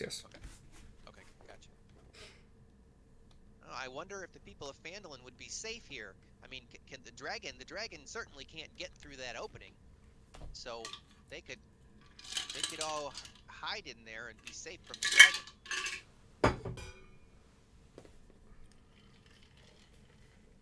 I wonder if it's really abandoned. I wonder if this is used the people of Fandolin as bait. They come in here, the dragon comes after them. We kill the Well, dragon. yeah, that would probably get the dragon to come. That's for sure. Oh, did I ever show you my my coaster I use? My little Totoro What's that? coaster. It looks. I recognize it, but I've never seen the show it's in. It's Totoro, my neighbor Totoro. It's a Hayao Miyazaki. He did Spirited Away, Howl's I've seen Moving that. Castle, Kiki's Delivery Service. So I've had this thing for years, but yeah, it's just, Neat. yeah, I love Little coaster. Totoro. He's the best. Yeah, it's a little coaster I have. I've had it for a long time. He's getting popular again, so like, it's crazy. My Totoro stuff. People are like, "Do you know how much that sells for?" No, I've had it for years.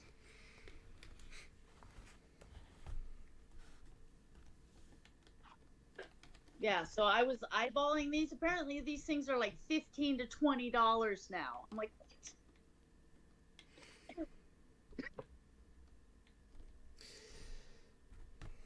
All right, so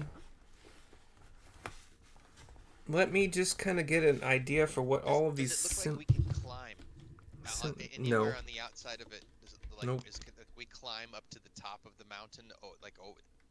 No. So there's only one way in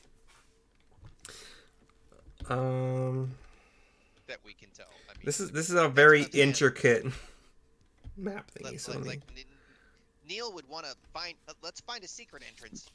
Maybe not go through the front door. so, perhaps we could find an entrance that the locking mechanism only shows up one night a year at moonlight. Maybe there is a dragon inside. all right, so So basically, is this going to be like Khazad Doom? where are you as you are asking these things regarding like scouting for possible other entrances? We're still far away, like observing from like where, like you said, like 300 feet or something. Like, Give me a perception check with a very high DC for your distance. I'm looking probably for like 20 or higher. 24. Fuck you. On the second level, so there are 2 levels that are visible from the outside here. So picture these things are 2 levels high. There are arrow slits up top. Arrow slits are not defined. Hold on. But it would be logical then, if there's arrow slits up there, there's a room up there for somebody Yes. to be in to point. Yeah. Okay. And with that super stupid high perception check, you would also summarize that you being small, not tiny, right? Small. Right? Yeah. You're not pixie, you're fairy, so small. You might be able to squeeze through them. But you would be alone in doing so. Ooh, you could use the silk. You could strip down completely naked, wrap yourself in the silk scarf I got you because it's slippery, and slide through. No. I like to keep my armor and my equipment. Keep your equipment armored up. I like to play it safe. I mean, safe as I can. But I don't know. I mean, if this place looks abandoned, then we can I don't know. Does it look? Once we get closer, we can like look to see if like there's tracks or if there's any signs of activity. But how about just from here, from 300 feet, from like if we spend a couple hours hanging out, like do we? Yes. Do we see any activity? Does it look like there's anybody home? Did anybody else want to give me perception checks or just Neil? I will too. Perception coming up. Neil with your 24. I have not. I have average perception. Oh, I almost had a natural 20, but it rolled to 14. Mine was pretty lame at 11. Did you get that? I might have. I'm not actually looking at the screen. Do you guys see it? I got 14. I heard, but do you guys see Rio's roll? Rio has Yeah. But it's showing up, right? Okay, 11. cool. That's all. Yeah, that's all that's Neil, you are still the king of perception for this particular moment. You are not witnessing any kind of movement at all. Like no signs of habitation from your vantage point. Any sounds?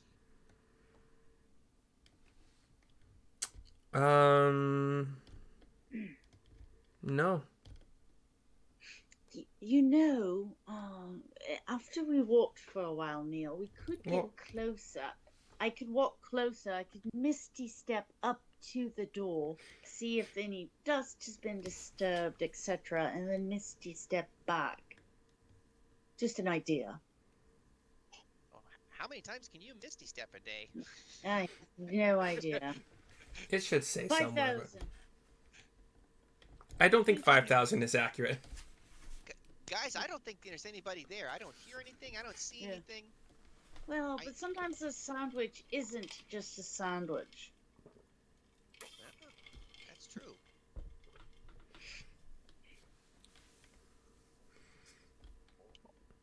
Sometimes a sandwich is a mech. Let's get a little bit closer and investigate. Yes. Now, where's the druid when you need one? Well, we do have Rio here, though. He's stealthy. We could send Rio out to but then if he gets in trouble, then we're really far away from him. So yeah. Well, we could all move closer and then let Rio. Yeah, and we could get closer and then let Rio maybe do a little extra poking around in his Rio kind of way. Could do a recce. Yeah, a Rio recce. He's good at that. So, okay, hold on. I'm gonna drag you with us, Rio. And how about we leave Bug Dob back? I'm fine. I'm fine with that. Yeah. So, Bug Dob, you stay here. Okay. Keep the kittens occupied. I stay here no matter what. You stay here unless you hear us yell the word pineapple. By the way, or until you run out of food. There you go. I give him a chicken I baked as well as the 5 cheese chunks and meat chunks. I saw your grocery list and it was pretty impressive. No. Not that. No. Because he can eat that in one snack. Yeah. No, yeah. You stay here until the sun goes down? Dusk How about tomorrow. Yeah. Oh, 2 sundowns. Yeah. 2 sundowns. Wow. Stay here until we come back or the sun has gone down twice, and if that happens, head back to the cabin. You Bug Dob friends. Bug Dob want help if Bug Dob can. Bugdub, we if you call hear for you, come. So you guys have the modified sending stones that the previous Yes. group had, yes, and I think that We- there were 3 of them. there were 3 of them. How about we give one to Bugdub and I'll say, if you hear me say the word pineapple, that means come to us and come help fight. Be prepared to come fight. Why not just say fight? Okay, if you hear me say the word fight, that means you come ready to fight. Okay. But if you hear me whisper the word pineapple, that means go quietly and hide with the kitties.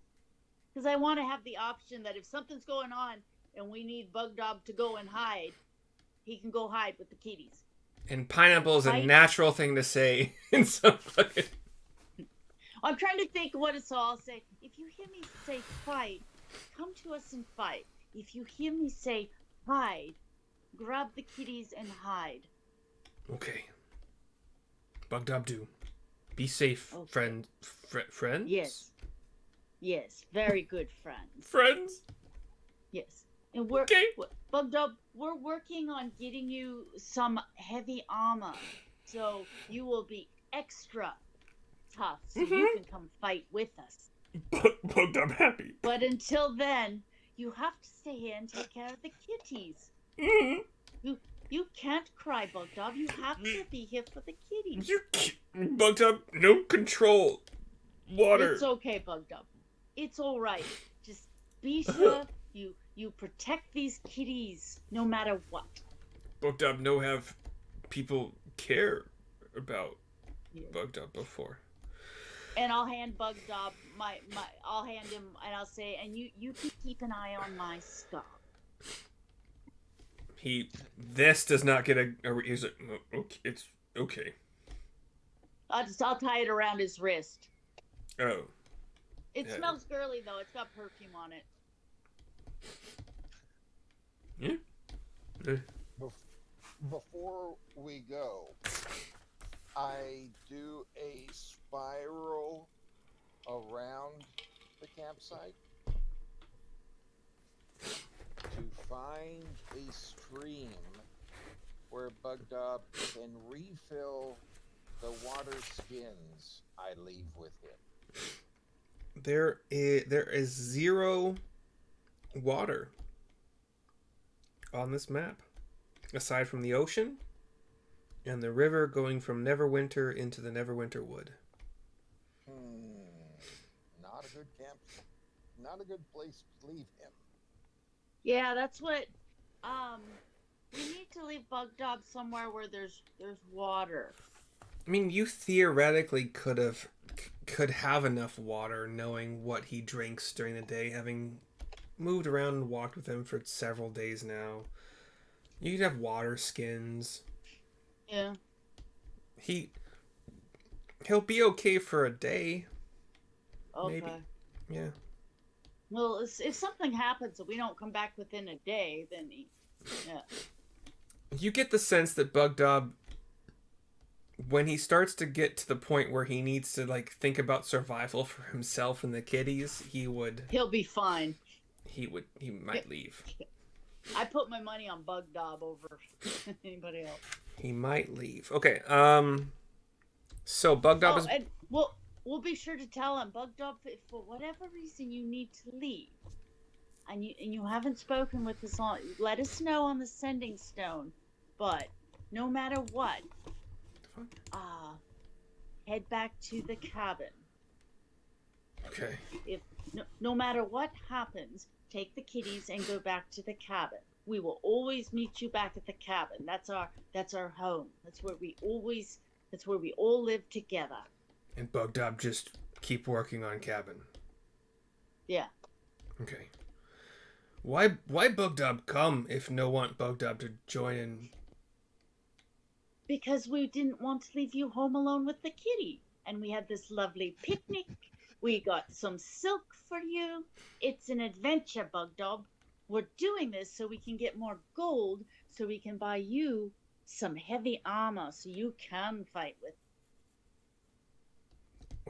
Okay. We know you can fight. We want you to survive. Yes, we want you safe.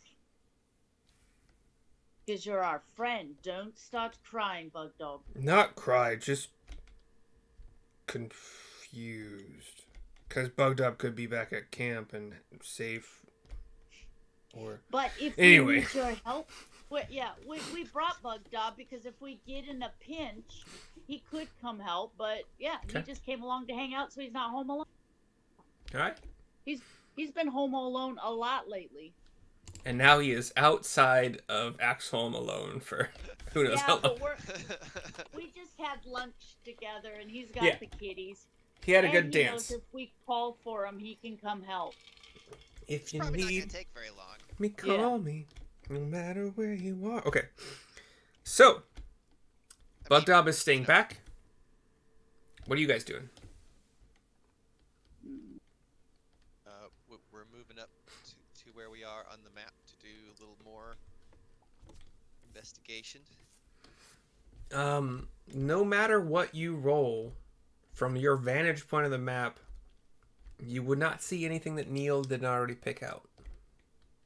What about tracks? Like any footprints or signs of So people that coming and going?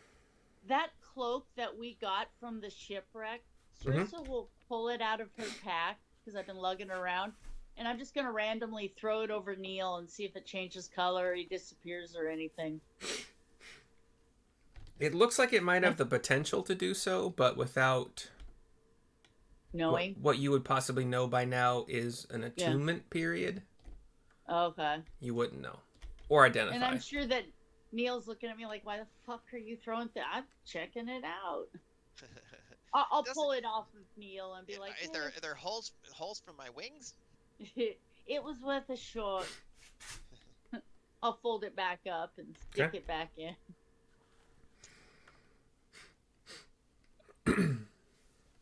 So, move your character tokens as you might move them. And I will tell you what you see, ask for rolls.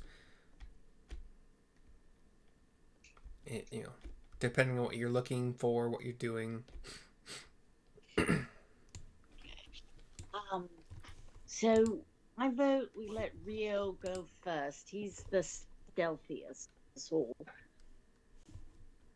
I'd just be looking for tracks or signs. Oh yeah, as you said, there it has been long enough that there are no tracks. There's nothing. Nothing. Oh, at most you might find like somebody has come to about where you guys are and maybe got spooked off and like didn't go any further south, where there's stone, so like tracks are not gonna be found in the stone probably. So it's like even the dust is undeserved. Like it's low. All right then. How lovely would it be if, I don't know, it was easy. There's some arrow slits up there. I guess I could fly up there and peek in. Yes. Yeah, I'm gonna go fly up to the arrow slits and look in. Arrow comes out right through Neil's skull. He's dead.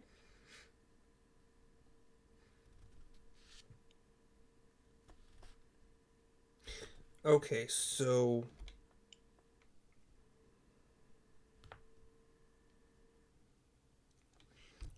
so I don't know if this will change anything. It might, but characters who search for another entrance, which I'm gonna say that your perception check was part of that with a 24.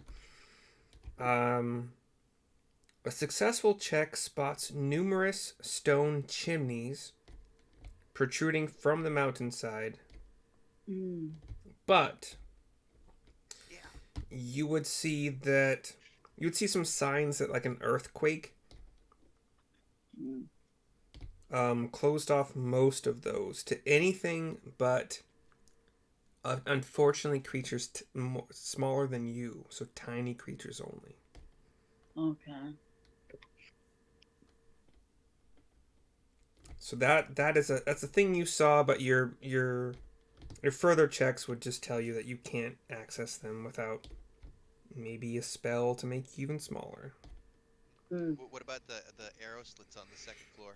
The arrow slits on the second floor, and as you get closer to this entrance, which I'm assuming you guys would get here eventually, to no detriment to yourself, these are the same arrow slits as you saw on the second floor. This is the first floor we're on right now.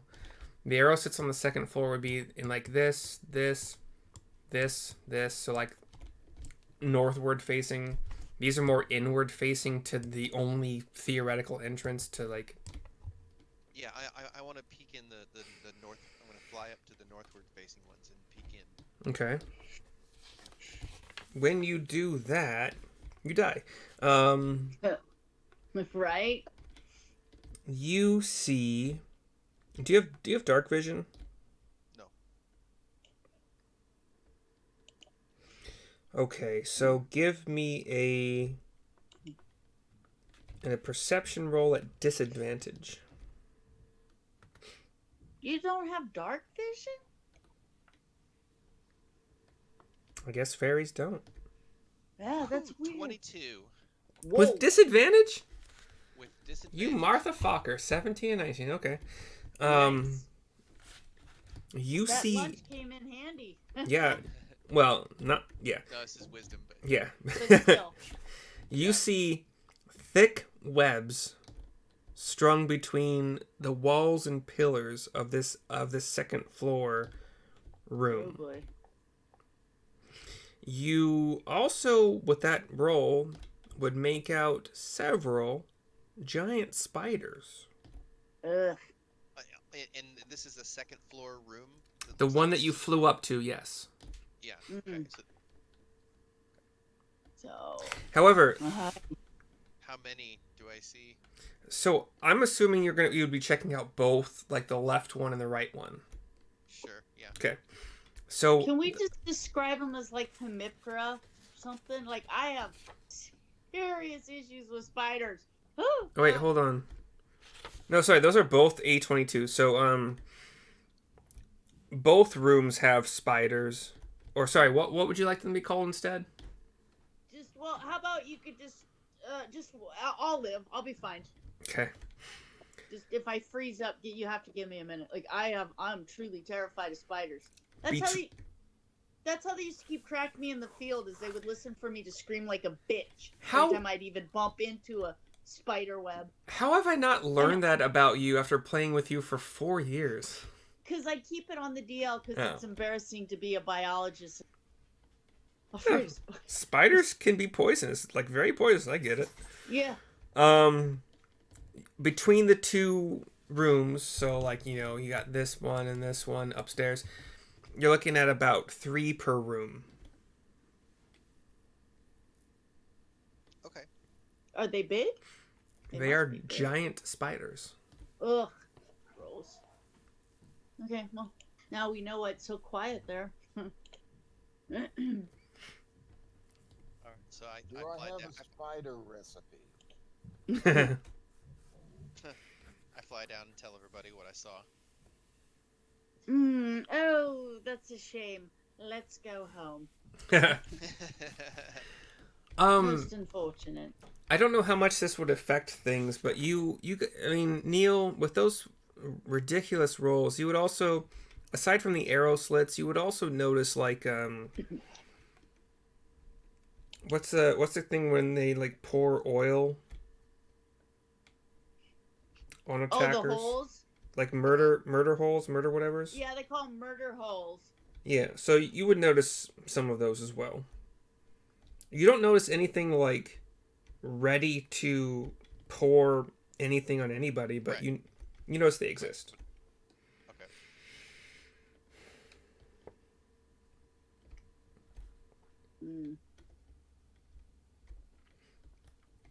And I was wrong. You guys could theoretically have climbed up, but after Neil's like super good scouting, you would know there's nowhere you guys can fit in.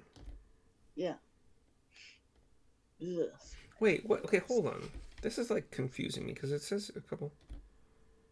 Small character can squeeze through arrow slits. But it just said, like... Okay. Yeah, so you have to be tiny to go through the chimneys, okay.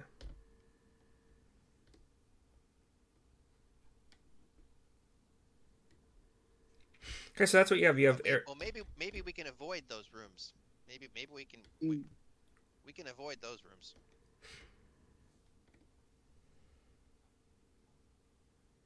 So it looks like we have to go in through the front gate. Okay, hold on. I'm so fucking sorry. This is so confusing. Okay, so you guys with Neil's perception checks, you guys could actually go down some chimneys that are, if you look at the map as I'm kind of like, yeah, they're like roughly here near Neil, or the other side, like the opposite side. These are actually not blocked by an earthquake. They are...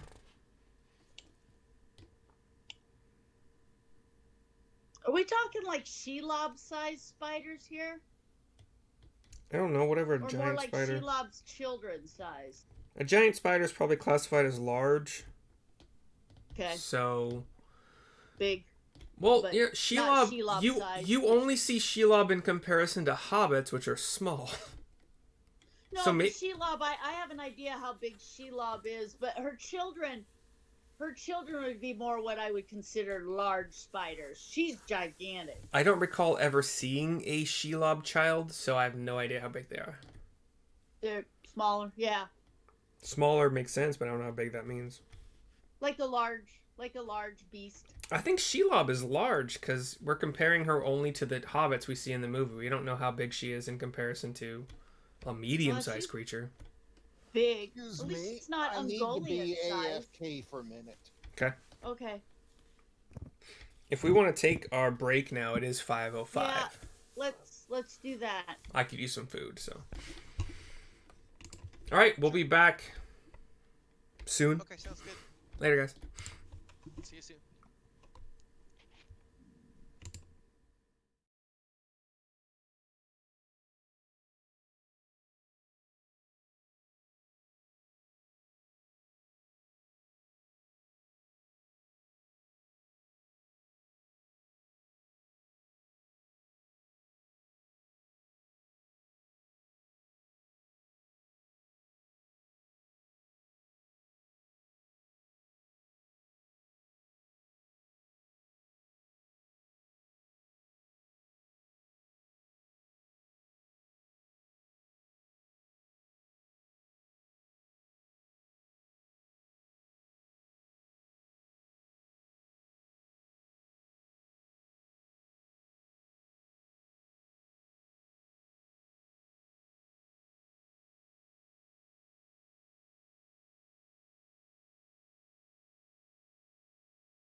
1,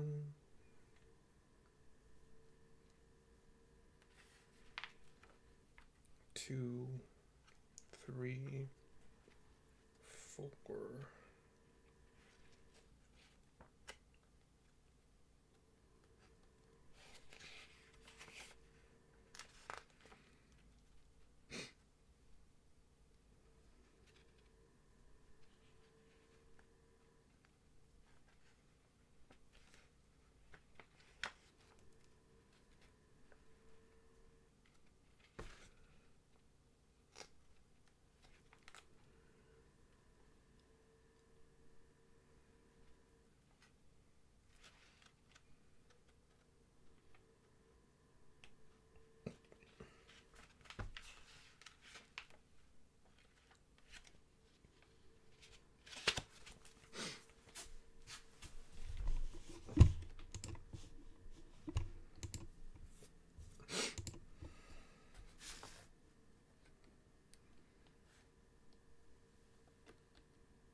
Check it out. I got a few large pieces of cardboard. I'm gonna make my own shield.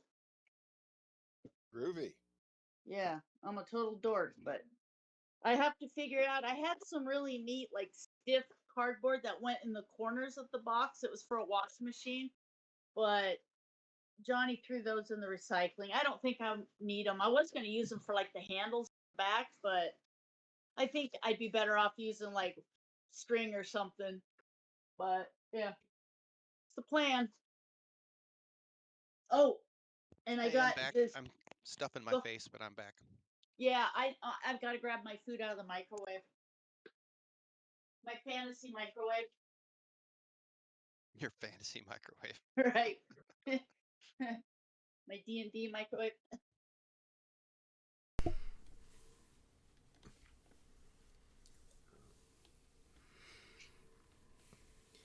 John, if it matters, when my camera does the thing that your camera is doing, which is just like rotating, like thinking, processing, it's because my camera is currently being used by another application. Cameras are not mandatory in this campaign, but if you're wondering what was going on, it might be because a previously running application has taken control of your camera before Discord did.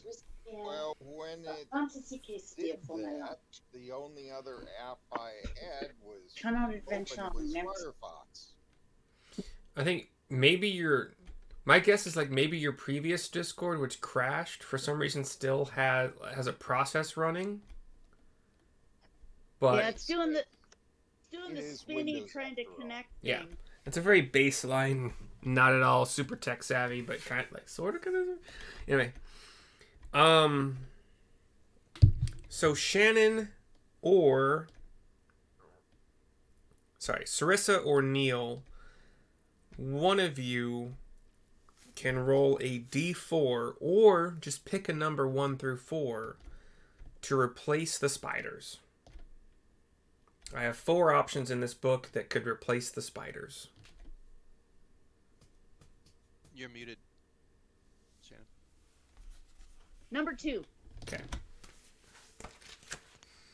Yeah, that's probably why you haven't heard me talk. I am genuinely terrified of spiders. I might not have been in the session 0 in Julie's group to have learned that. Yeah, Julie knows that I.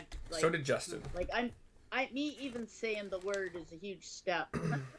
Whereas when I was growing up in Hialeah, Mm-hmm. I'd ride my Schwinn down to the Miami River and look at the banana boats and see the tarantulas climbing over the hawse pipe guards. Yep. And occasionally play with them. Ugh. Okay, so Neil, what you saw instead of the webs were, funny enough, were trails of kind of yellowish goo, Okay. kind of Yeah. like all over, like the walls, the ceilings, just the floors, just lines, maybe some puddles here and there, but that's what you Slime. saw instead. Ew, gross. I mean, there's some kids that might think this is fun, but not me. And I'm trying to do some math here. Hold on really quickly.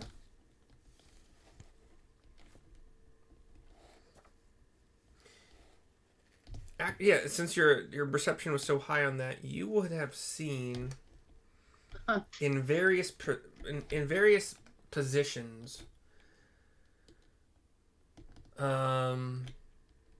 one yellow looking gelatinous kind of monster in one of the rooms, and two of the same color gelatinous looking monsters in the other room.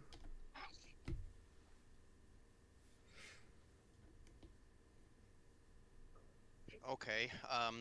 Would I know what they are? Would I recognize them by reputation or otherwise? As a person of the Fae, and having not participated in this group, not your fault, but not participated in this group in the first couple adventures, give me an Arcana check. If it's easier, we can just leave the spit airs just because we know what there are. I'm fine. Like I said, I've made peace with it. We can just stick with those. Like I said, I don't mind. The initial shock. Either way. I'll just call them spit airs. No, it's okay. We're moving on. I was thinking about how to modify them. So. You. Spaniels. They're spaniels. You Exactly. You don't really know what these are. But they. Yeah, see, but I'd rather fight something that we know versus random thing number 67. We have no idea. As you're looking at them, you notice they move pretty freaking slow. Like they're just like blobs of yellow. Yeah, but like they move pretty slow. In comparison to how these spadairs might have moved if they existed. Okay, so then I'd fly down and tell everybody that, hey, there's some slimy things moving around in there. They look pretty dangerous. I don't want to touch it. That's what she said.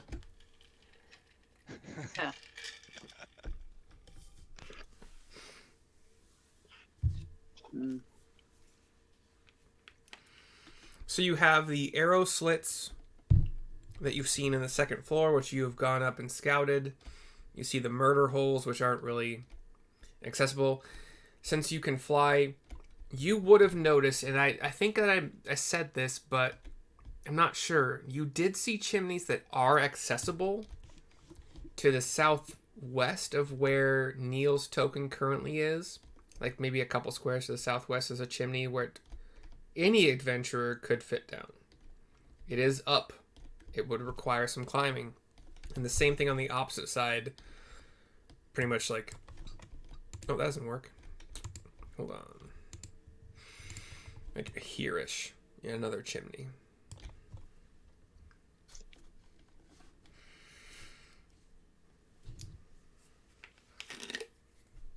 And you also have the big portcullis right here.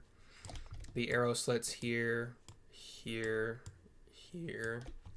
Which, Neil, you can fit through, the others cannot. Well, I'm not going in by myself. And since those are being checked out, Neil, since it's still your best roll so far, you see ballistas inside those arrow slits in like this kind of opening section. You see ballistas in here and in here. You don't see any movement. You don't see any. You don't have. You don't hear anything. It kind of seems like this area is clear, and this area is clear. Okay. But you don't really get a sense of what is happening like to the south, like this direction. And you can't see where my cursor goes to is in this line. Okay. Yeah, right. I can't see around the corner. Is what you're saying? Yeah. Correct. But you don't see any movement to the left or right here, so... Okay. And what's the portcullis look like? It's a big old fucking sturdy fucking door. And it's closed and... It is closed. You see nothing on the outside to open it. Oh. Maybe I have to go in and find a lever somewhere.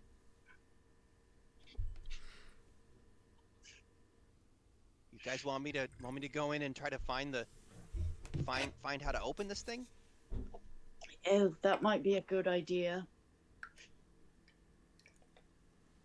So when he's described these things to me, do I know what they are? Like, I know what a spider is. Where do you hail from? Like, where have you lived?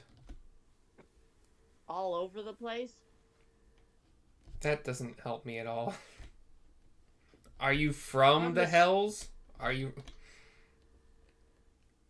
Yeah, I've been in the Hells, but I'm not... But I haven't lived there. I'm in more southern type stuff. I prefer it warm. We really need to go over, like, your backstory and how you got here and all that stuff, but give me an Arcana check. Arcana. Nat 20. For a total of... 20. Okay. Based on his description of what he saw, you would recognize these as jellies. Jelly monsters. Jellies? Okay. So I'll let them know. They're jellies. Are they the yellow variety? They are ochre. Or the green variety? Ochre being a weird word for yellow that I've never heard before.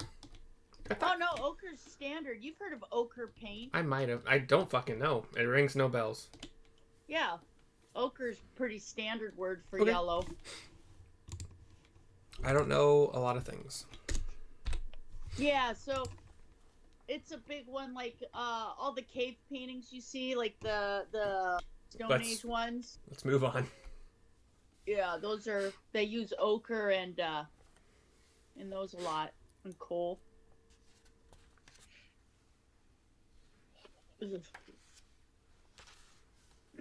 So how do we defeat him? Syrissa, Wait. do we have to fight him? Or Can we just put him to sleep or something? I don't know. These are supposed to be equivalent to spiders? There were six spiders. Okay. And I am, based on the challenge rating, I'm just gonna say there are 3 of the jellies. Okay. I don't know if that's a good... Whatever. Yeah. And just... So, they're... Oh boy. They're resistant to a lot of stuff. You should not be looking them up. Don't meta, No, please. I'm going off the top of my head. I just know that they're resistant, but I don't know to what. Okay. I just know from random things I've read, but I don't know for what. Copy.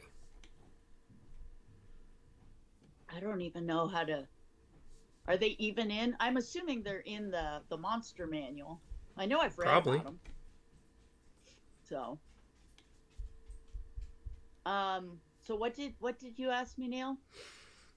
Oh, I was just saying, how do we have to fight him? Can we? Yeah. It seems like they can climb like spiders. I did mention to him that there were trails along the walls and ceilings of this. Okay. Yeah. So I'm gonna guess we gotta stab them and bludgeon them. It's only, stab and stab. Stabby stab. Okay. Stabby stab. Bludgeon.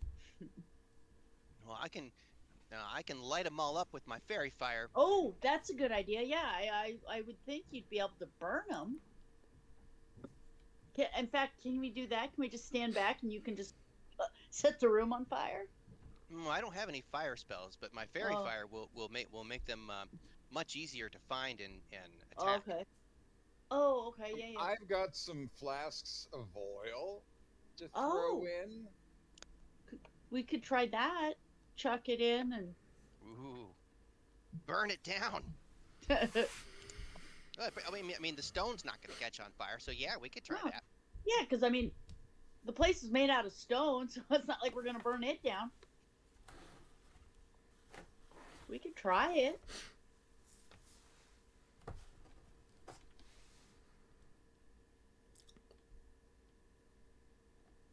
We want to try that? Like a Molotov cocktail? I think we lost Rio. I'm still here. Sorry, my mouth is full. Yeah, I can fly them up there and throw them through the arrow slits. Yeah, so do we want to try like a Molotov cocktail type situation type deal and hope it works? An abyssal cocktail? Yeah, an abyssal, exactly. We used to use them on the playground as a child. That is terrifying. I mean, Ria, if you don't mind, helping us out, we'll try it. My family's from hell, But the abyssal plane, oh, horrid place. Couldn't pay me to go there. Heathens. The abyss is actually Lawless for demons. Heathens. The abyss is for demons, and the 9 hells are for devils. So they're That's different why I planes. said they're a bunch of lawless heathens. You said the abyssal planes, which are different than the hells. Well, yeah, I know. Okay. Because I'm from the hell, and that's why I called the abyssal for classless, lawless heathens. Hell is a town in Michigan. Yeah, because the demons live there, and demons are scum, and they're lawless. What? Syrissa doesn't like demons. What are you She guys doesn't doing? like the abyssal plane. It's a shithole. Yeah, so I will. I don't know if I need to take multiple flasks. How many? Well, why don't we just try one? Why don't we just try one first to see if it has any effect? I think you should do 2, because if you throw 1, they're then going to be aware. But if you throw 2, you can throw. Does it make sense what I'm saying? So we're not preparing them for what we might do again. So you could throw 1 at one direction and 1 at the other direction, and then back up.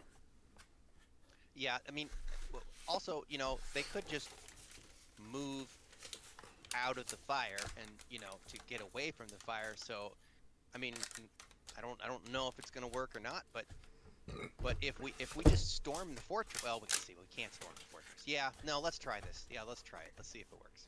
Yeah. Okay, so can I take 2, Rio? Sure. More. And then I guess do I need a torch? Do I need to light a torch and take it, and so then I could throw the flask of oil through first, and then shove a torch through maybe. There you go.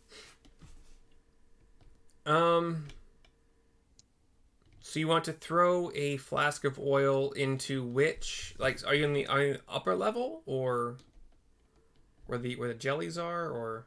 Yeah, up the arrow slits up there. So I was. So which side? Left. This one? Okay. Let me Just roll a d4 just to see. That is the side with the 2 jellies.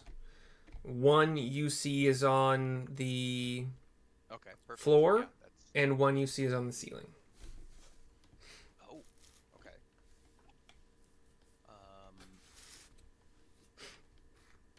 That's fine. I just want to see if this works. Okay. So I'll target the one on the floor and Okay. whip an oil flask at it, and then I'm gonna take a torch and then whip the torch at it. Give me a dex check for the oil flask tossery. Okay. Neil's pretty good at dex. 17.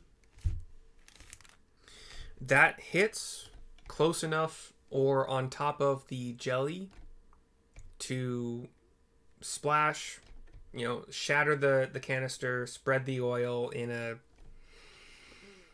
5-foot radius. So 10-foot diameter.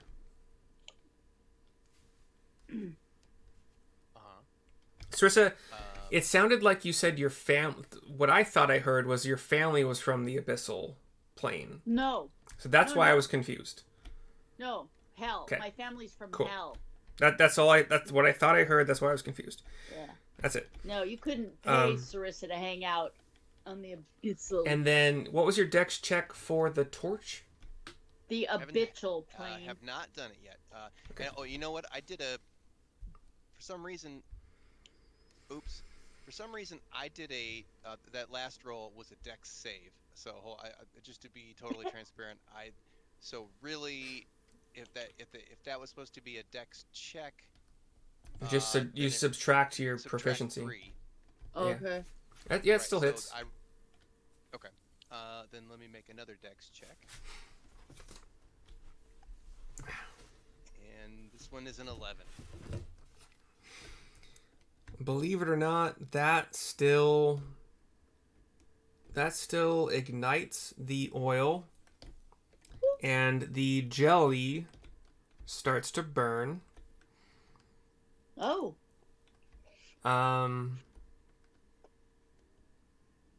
Cuckoo. Okay. Cuckoo.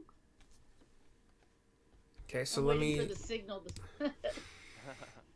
Awesome. Yeah, he's on fire. I got it. I got him on fire, guys. We're getting a play-by-play from Neil. Okay, so the initial, right? Maybe he's flammable. So what are you doing? So the jelly starts to move toward you in this arrow slit. Move, boy. The one on the ceiling also starts to move toward you. Within like a 6-second turn. They don't make it. I guess we should roll initiative, or? I mean, we'll see. I'm gonna keep, since you're the only one doing anything right now. We'll just kind of do 6 seconds at a time with you, and if the others want to interject as you do things. The one on fire gets to the window. The one on the ceiling also gets to the top of the window. Neither of them within striking distance as far as you know yet, because they have not struck at you. So in the next turn, what are you doing? Bottom one's still on fire for now. Top one unmolested. Get the fuck out of Dodge. Does it look like the fire is effective? Like, I mean, can I tell that the fire is hurting it or damaging it in some way? It seems like the fire is doing as much damage as the fire should be doing. Okay. Let me think here. So they look like yellow burnt plastic. Not quite yet.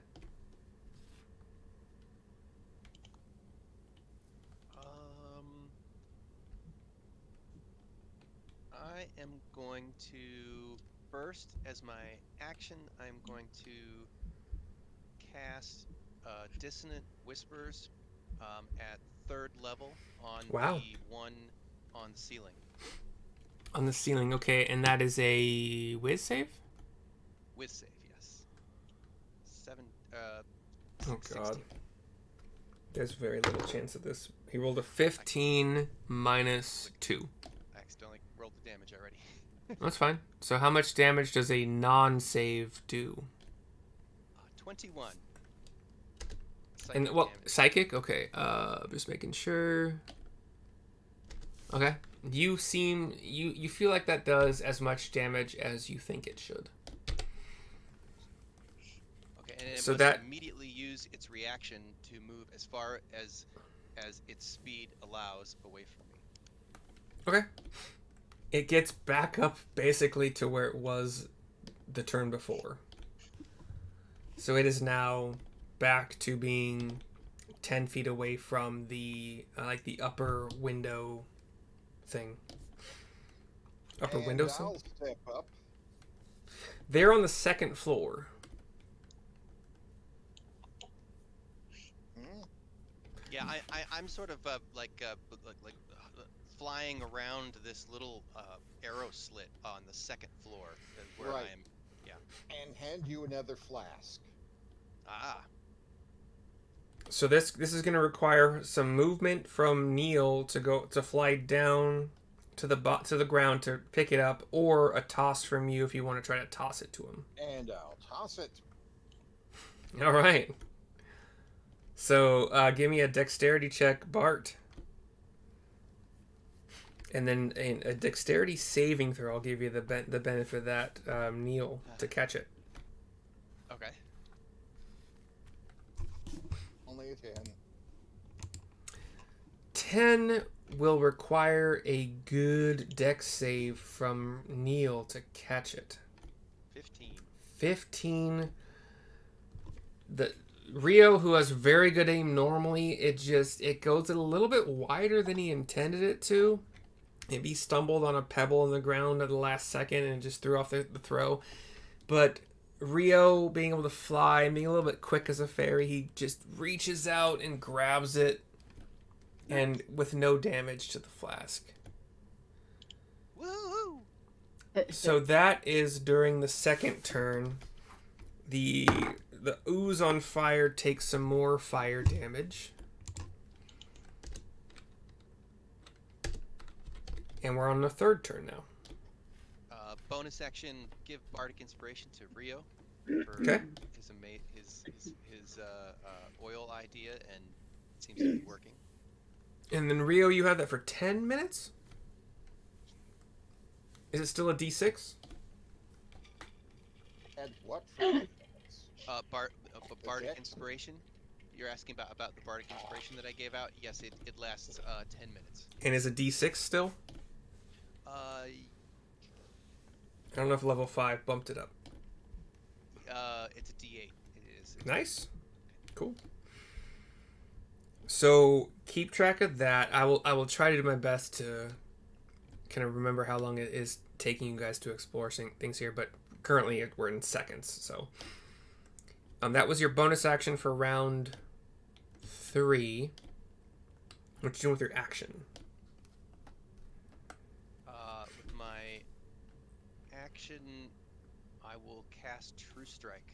I will point a finger at him and cast True Strike. That requires I you. I have an advantage against him next round. That requires you to pick a target, like not just a party member. Yeah, a creature. So yeah, I would have to point my finger at. Interesting. You point at it, don't you? Yeah, and I'll point at the one that's on fire. 'Cause I don't know. I probably can't even attack the one that's up in the ceiling now. He's probably out of my ability to target, really. Right? Oh, I see. I thought you gave advantage to a creature, but you have to actually pick a target. Okay. Sorry, what was your question? The ceiling ochre jelly is probably, I can't really even target it right now because it's like above the arrow slit or something. I'm assuming you are at. So fire gel. Oh shit! Wait, hold on. In round 2, fire jelly would be close enough to you to get an attack off. Yeah, you said they were both at Are we- the window or at the slot. Are we round 3 or round 2 right now? 3. You said we were on round 3 now. Yeah.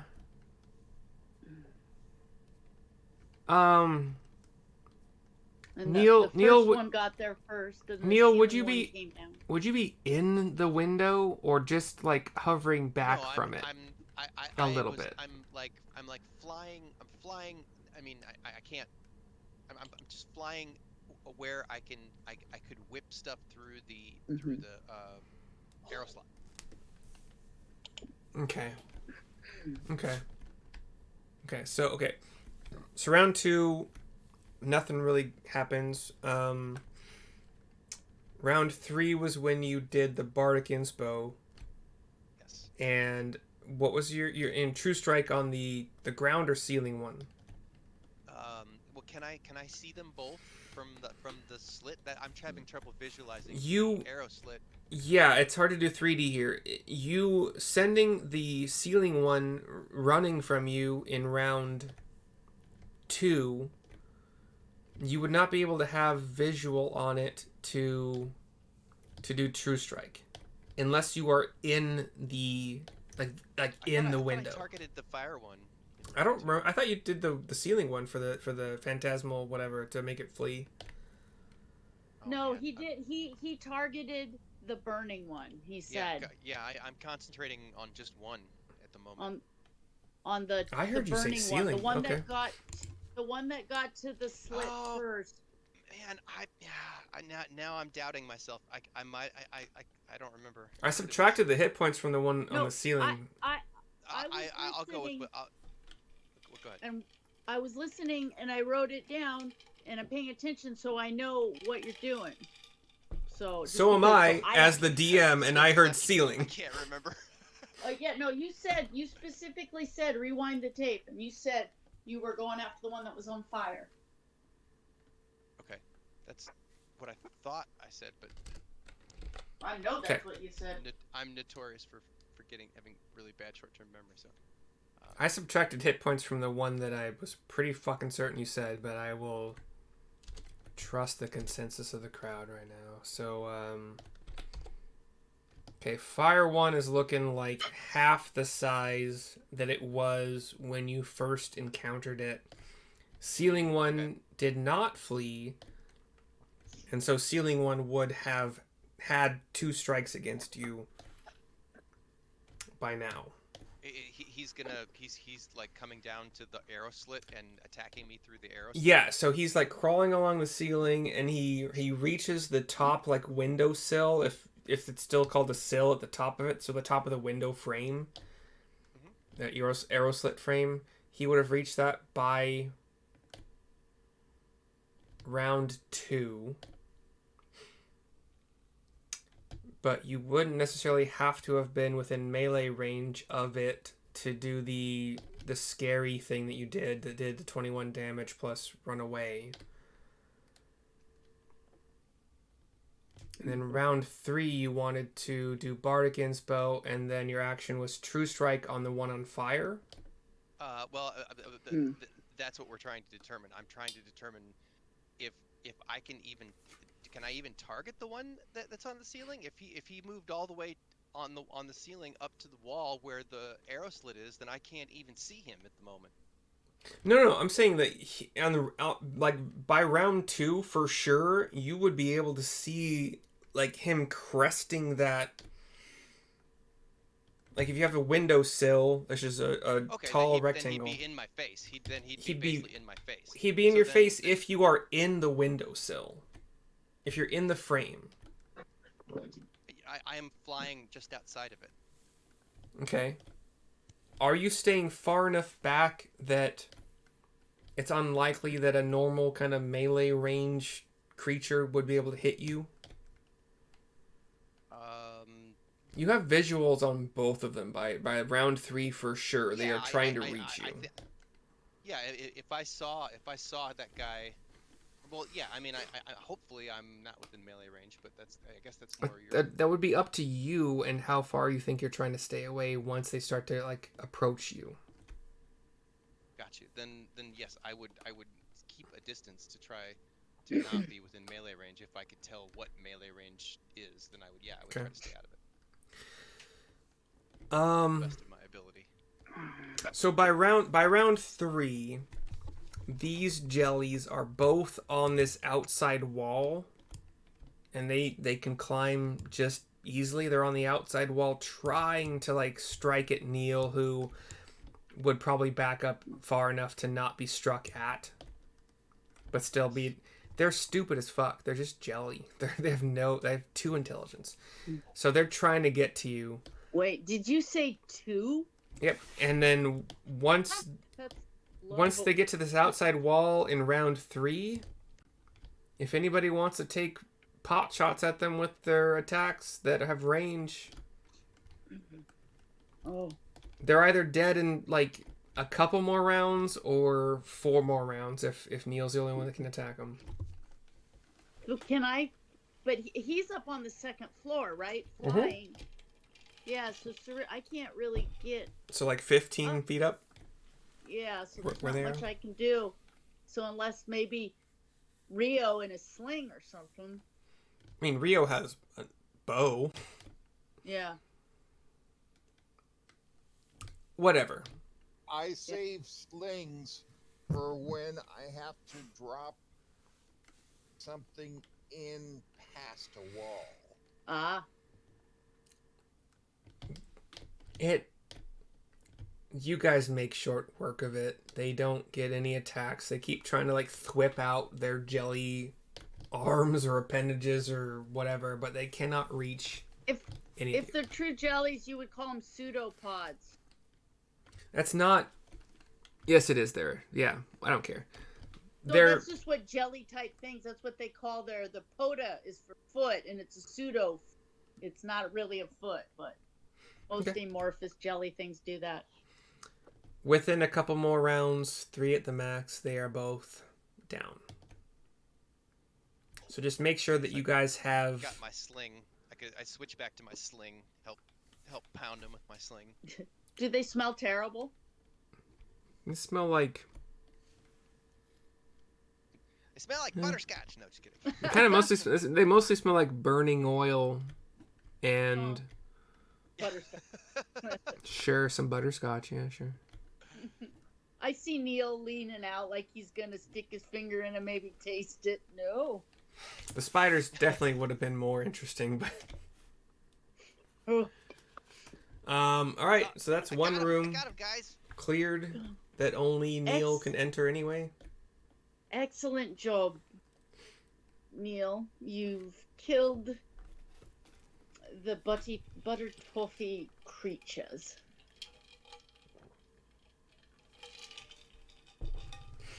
What you doing next?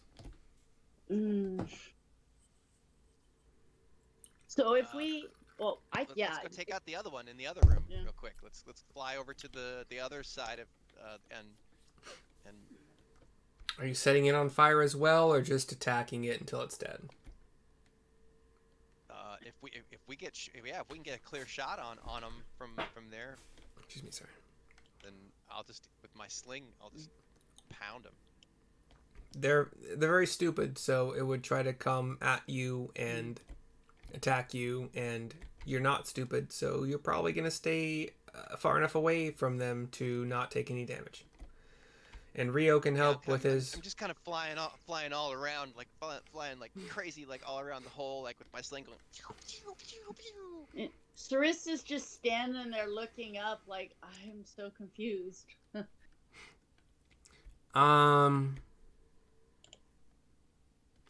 So Neil. So Rio, are you helping to attack the slimes once you can see them?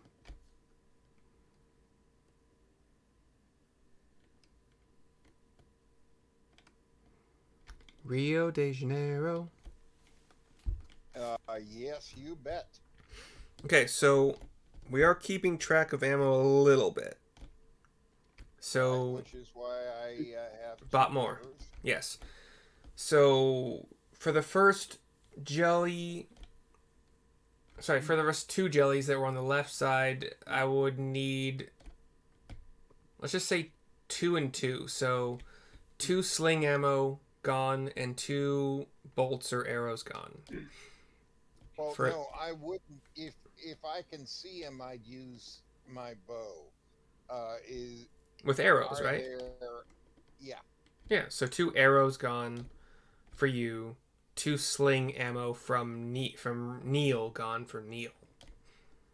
Yeah. Okay. For the other jelly, as long as if you're not using Vicious Mockery as your main source of damage, if you're using your sling, then again probably 2 and 2 because there's no fire involved this time.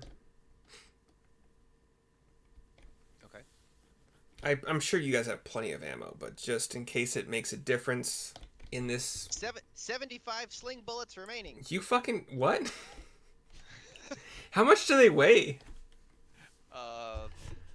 And when did you buy that many? And when did you tell me? How much do they cost? Bought them a long time ago. I don't remember. I don't have all those details written You down. but I Martha did. Fokker. I don't see them. Where are they? The sling bullets are Oh, bundle 80. size 20, so I bought Jesus. like 4 bundles. Okay, yeah. They Good weigh Lord. like 6 pounds for 80. Okay, whatever. That's fine. Why do I think that Neil is slightly like Beavis and Butthead? I need TP for my butthole. Are you threatening me? Cornholio. You pulled your shirt up to your ears and you got your hands up like this. Firearms. Fire. Okay. 3 jellies down. The smell of butterscotch burning oil jelly is still in the air. What you doing now? Excellent job, Neil. Thank Well done. So now I guess I have to go fly in those arrow slots down on the first floor and try to find a way to open that door. Yes. Unless you guys know another way to open that portcullis. No, but be very careful in case any more of those creatures. Okay. So I would try to be very stealthy and maybe try to fly in the right arrow slit where I can see the crossbow pointing at me. Okay. Give me a stealth roll, and I will try to reveal some shit for you. 21. Pretty good. You do not have dark vision, right? No.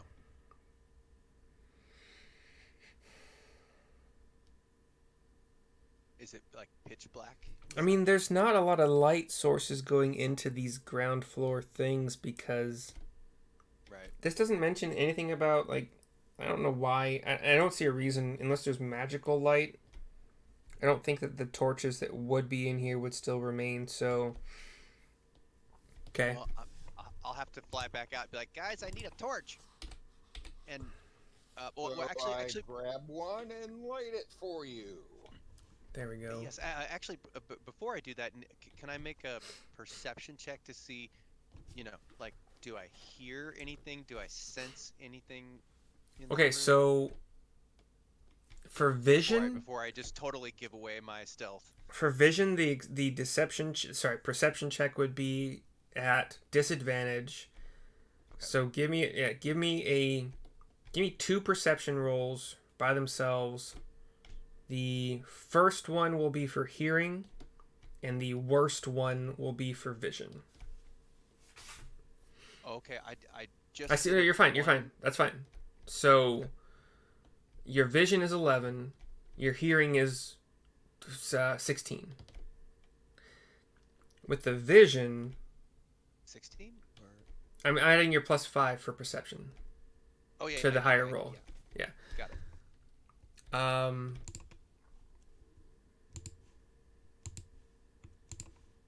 You see about this much with your vision, and you hear Nothing. No movement yet. No nothing.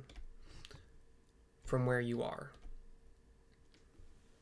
You probably wait, hold on. Sorry, this thing that so like this thing over here. I think that's a door. So you would see a door. You wouldn't know what's beyond the door. Right. So my bad for really revealing that, but this thing in front of me looks like a crank. In that section, no, there is no crank. Looks like a sailor's I don't wheel. know what that is, but it might be like gear. It looks like like what you would turn to open the it door. does look like a wheel, doesn't it? But okay, that's not what it is. Wait.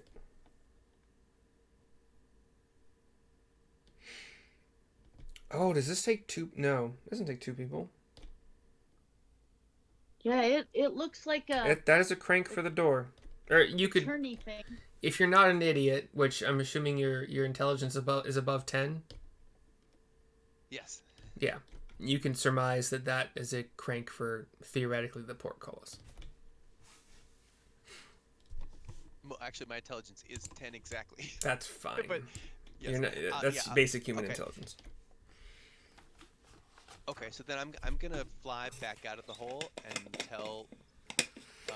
Or actually, do I think it's gonna require do I think I'm strong enough to turn it? I'm not gonna try to do it yet, but does it look like, oh man, I'm gonna need help with that, or can I? What does it look? Well, I guess I wouldn't know until I try, right? You would not know until you try. Okay, well then I'm gonna fly back out and tell Syrissa and Rio that, hey, there's a crank in there to open the door. With your make a lot of noise. Yeah, with your disadvantaged perception check, you would not really be able to discern much in that very darkness, you know. Is the crank close to the slots? Well, no, I mean it's around the corner. Well, I'm wondering if we couldn't tie a rope or something around it so we could pull. You know, I could cast my reduced spell, and I could shrink you guys down to small size. Let's see, is that's concentration? Pretty sure it's concentration. And So I got the spell slots for it. So I could shrink you guys. Potentially. So there's no way to tie a rope to the wheel, and if you were inside turning it and we were holding the rope, even if it has to go around a corner, just to get that extra oomph to potentially. Yeah, I mean, we could certainly try that. I was just going to tell you guys that it's probably going to make a lot of noise. Oh. So be ready to fight if it draws attention. I don't know. I couldn't see much else. It's really dark in there. If you shrink us down, you can then. Syrissa is very uncomfortable with getting shrunk. Aren't we all? Yeah, right? Okay, well then hold on, guys. Let me go do a little bit more reconnoitering. Oh, yes, reconnoiter away. Well, and if Rio has anything he'd like to add, but yes, any thoughts, Rio? Not really. Yeah, because it kind of looks like, from what you've described, we could tie a rope. You know, like tie a rope and then try to pull the and rope then to turn it. Yeah, because the rope would go, if you tied it, like I said, I'm just going off what you described, but it would be like this, and it would go like this, because you just need to, if we're trying to pull it this way, you tie it off on the top. If you needed the wheel to spin this way, you would tie it off on the bottom. If you tie it on the top, it's going to go this way. If you tie it on the bottom, it's going to go counterclockwise. So just depending on, and if you're just needing some extra leverage, we could be pulling on it real hard outside, and you could be.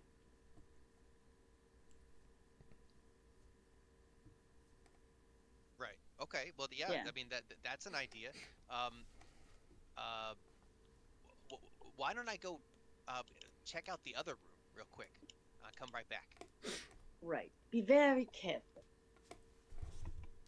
Okay. There could be Ne- scary Neil butcher wants to. toffee creatures. Yes, there very well could be.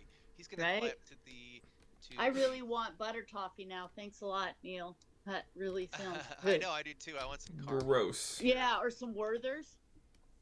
Ooh, yeah. Yeah, I Werthers want are some good. Werthers. Mm. The Yeah, I'd like DM's to. like, can you morons just play? And we're sitting here talking No, about food. I'm shaking my head at butterscotch and Werther's in gross. Yes. You don't like Werthers? Gross. Oh my god, what is wrong with you? I'm not an old person. Those are amazing. My kid likes them. That doesn't make it better. Okay, another stealth check from Neil playing the game now. Okay. 14. Okay. You slip in. You see kind of the same. You see ballista. You see some broken storage things. You do not see the webs that are on there. Although, let's be honest, you see. I mean, yeah. There's another crank. Anyway, yeah, there is another crank, and let me reveal here.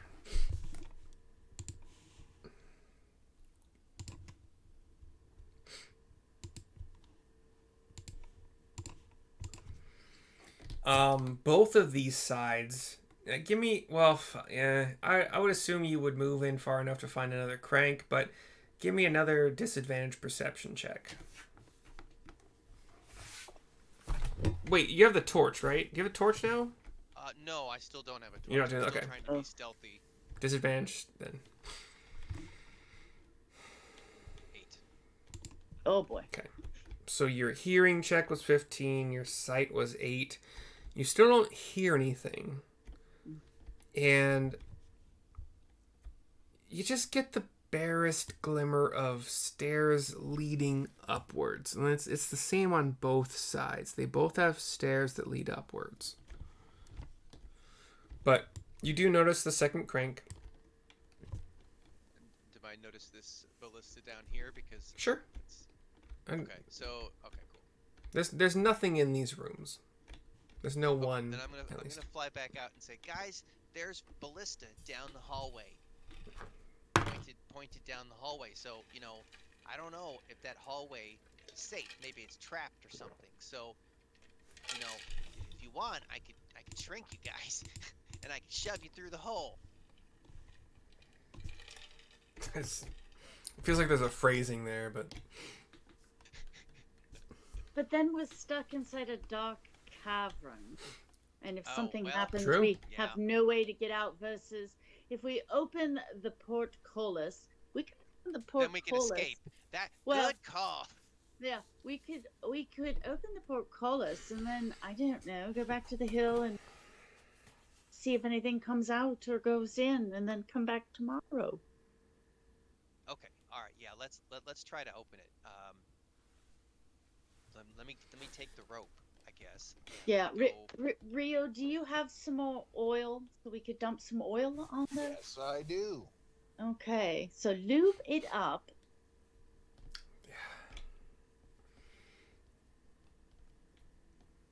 Okay, so I'm gonna fly into the right side.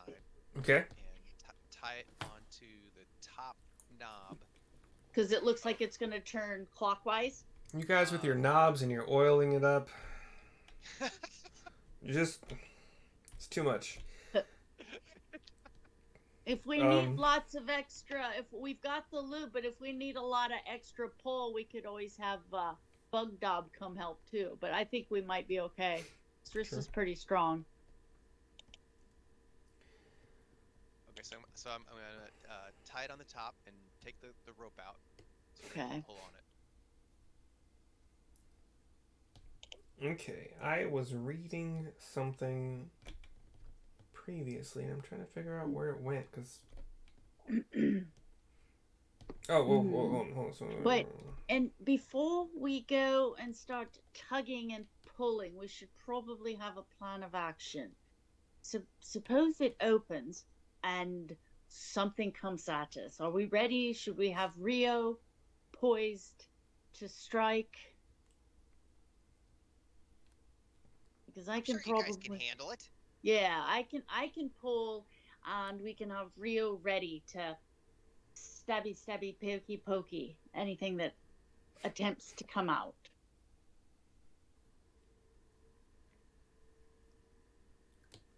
So, Position yourselves accordingly.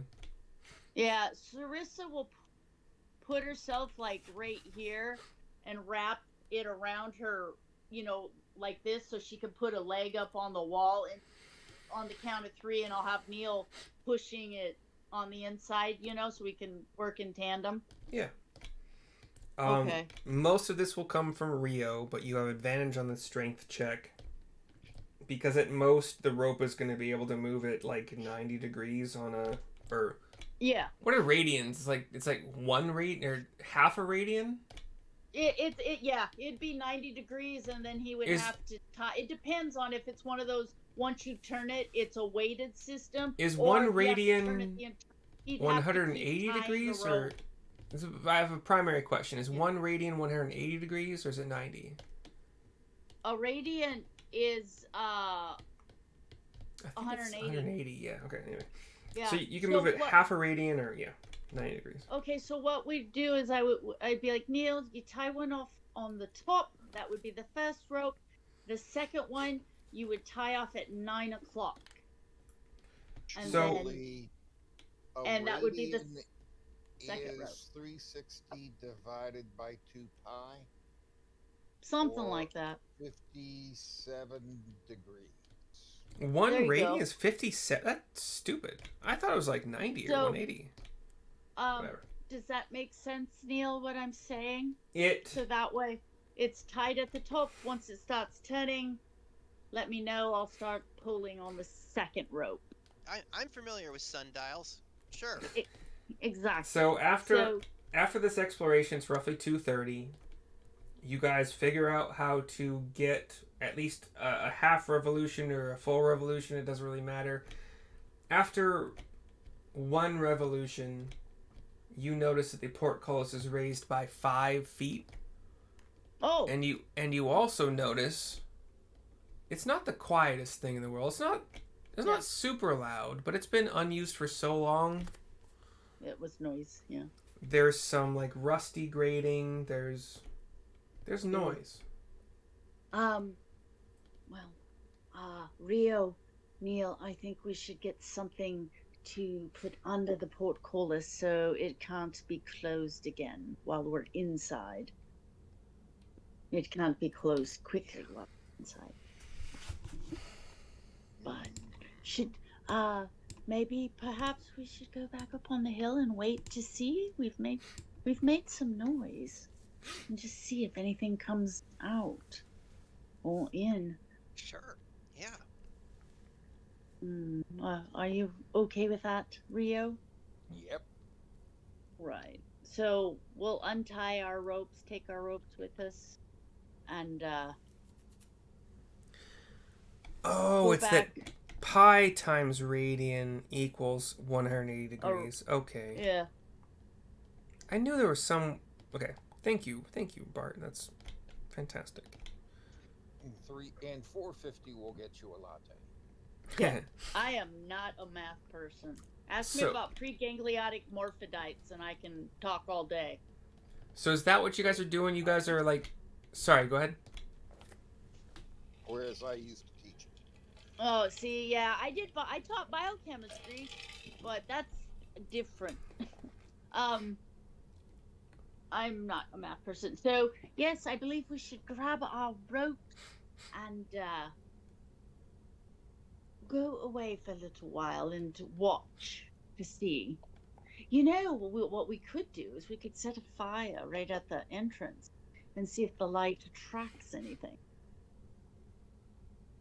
It's just a thought. Or are we trying to be extra stealthy? The door's open.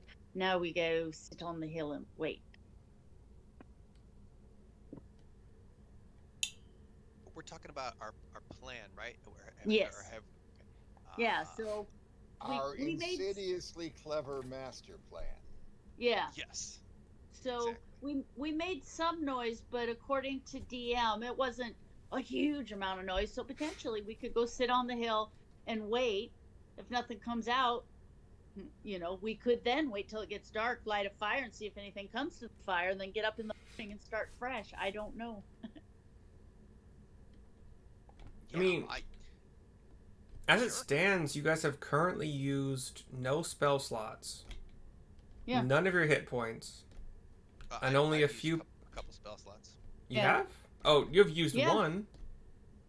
Two. I used just dissonant whispers Just one. and just one. You're right. Yeah, That's you not didn't do so a bad. reducer. So you could Yeah. regain a spell slot, sure, and that might be the pivotal spell slot, maybe, I don't know, but No, but I'm saying that so we can go on the wait.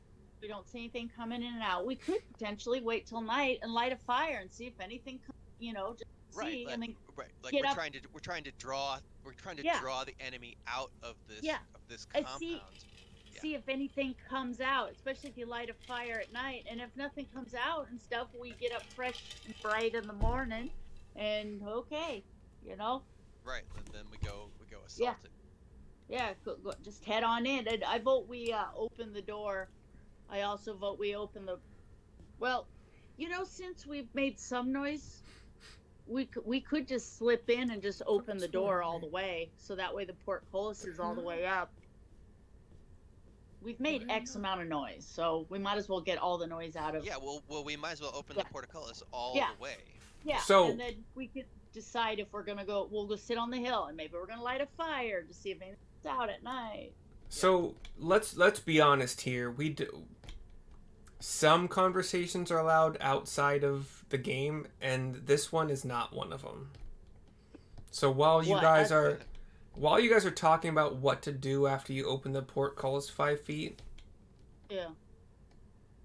which is maybe 5 minutes tops, 10 minutes, like at the very maximum, but Yeah. you don't hear anything.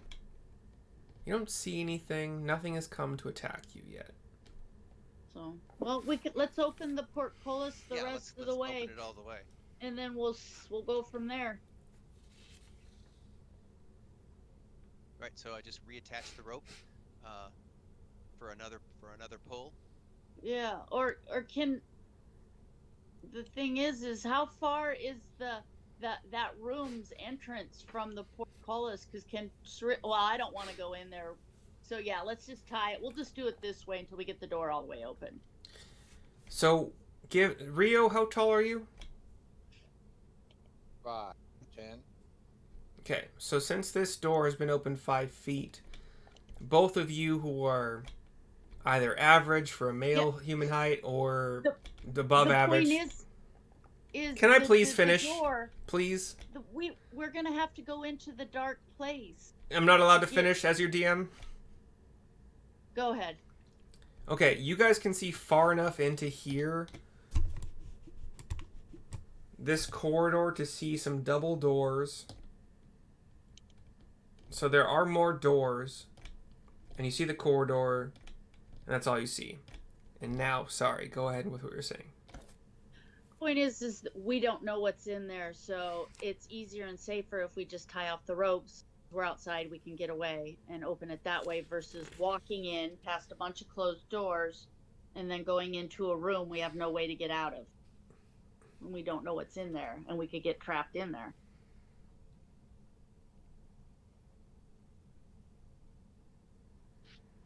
Or we can just walk down the hall and go in the room and open it that way. Well, can't we just keep doing this rope thing? I'm Yeah, confused. I thought, we can crank it all open using the rope trick. Yeah, that's what I figured, because we can fit under the thing, but I'm not really willing to go in and then walk down into an unknown place to find a door to then get stuck. If something comes, we're stuck in that room with no way to get out. So, okay, we'll just keep pulling it and doing it this way. You want to do another rotation? Another 180 degrees. All right, you do it. It might take another. So we're at 230. Between you guys, like 235 to open it another 10 feet. Sorry, another 5 Okay. feet. So they have 10 Okay. feet of portcullis opening. You see what you saw already. You see the double doors down to the south. They look like normal doors. Is there? So what keeps this portcullis open? Does it have a locking mechanism that, like a brake? I'm sure the wheels that you're looking at and spinning have some kind of brake system that's easy enough to figure out. So if we tied off, you probably wouldn't have to tie off the rope. That probably has a brake system. No, but my point, you're not. So, but if we tied off the rope to hold it open, could we have it so we could just knock the brake system, but the door would stay open until we went out, and then we could cut the rope and it would close? If you had something to tie the other end of the rope to... Yeah, that's my question. Is there anything sticking out? Are there any, like, gargoyles or, just cornices or anything that's sturdy that we could tie off to? Everything is pretty smooth. You do have ballista that are bolted to the floor. Couldn't we just take a rod and put it across the arrow slit and tie it to that? Then if you had to, all you had to do is reach in and cut the rope. Do one of you, for some reason, have a metal rod that is thick and... Well, we could look around and see if there is one. Or even a piece of wood. Just like, could we break a piece off? Or like there's this a ballista sitting there. Couldn't we use like a cross member on that? Well, what I was saying is the ballista is bolted to the floor. So you can either trust that the bolt strength is enough to stop a large portcullis from being dropped down. You could get like a few planks of wood maybe to tie it. Can we get to it, the ballista, because the arrow slot's here? Can I get my arm in, or can Rio get his arm in to cut the rope from the outside? Can we reach? Neil, you guys know there are ballista on the other side, so in theory you could just tie a rope to the ballista on the left side. Okay, so we just have to run across and cut the rope, and it would go. Yeah. Okay. Between the three of you, sure, you're smart enough to figure that out. Yeah. Do you see what I'm saying, Rio and Neil? Like, does that sound so? And not right now. We can use the braking system right now, but if we decide to go in and we want to be able to close this door quickly, we could jerry rig it up. You know what I mean? That we just have to run out and cut the rope. Wedge it in place with a piton or a hatchet. That's a good idea, and then you just have to pull that out. Piton or hatchet out as needed with a rope. Yeah, and then that's a good idea. So, I guess for now, we'll just break it.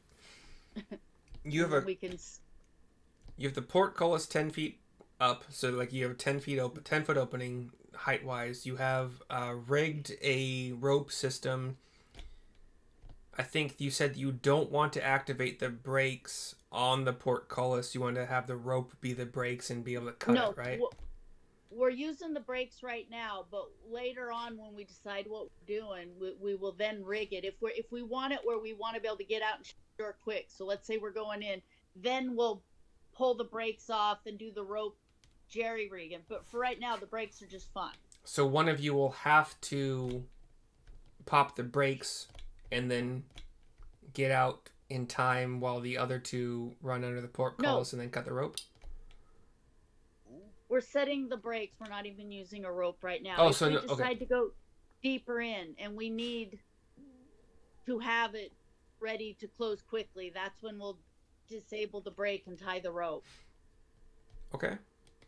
So brakes only for now, with an idea to do the rope thing later. Yes. Cool. So you have a door in front of you. double door to the south. Neil, just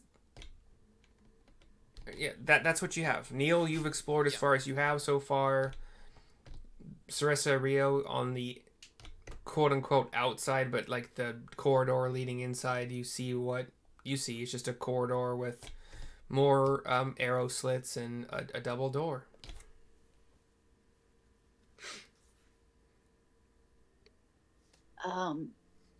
Do we want to go through here room by room and clear it? At least the beginning part, to make sure there's no beasties hiding in there.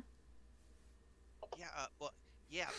Here. Hey, Rio, can you pass me a torch? Let me get some light over here and see what I can see. Done.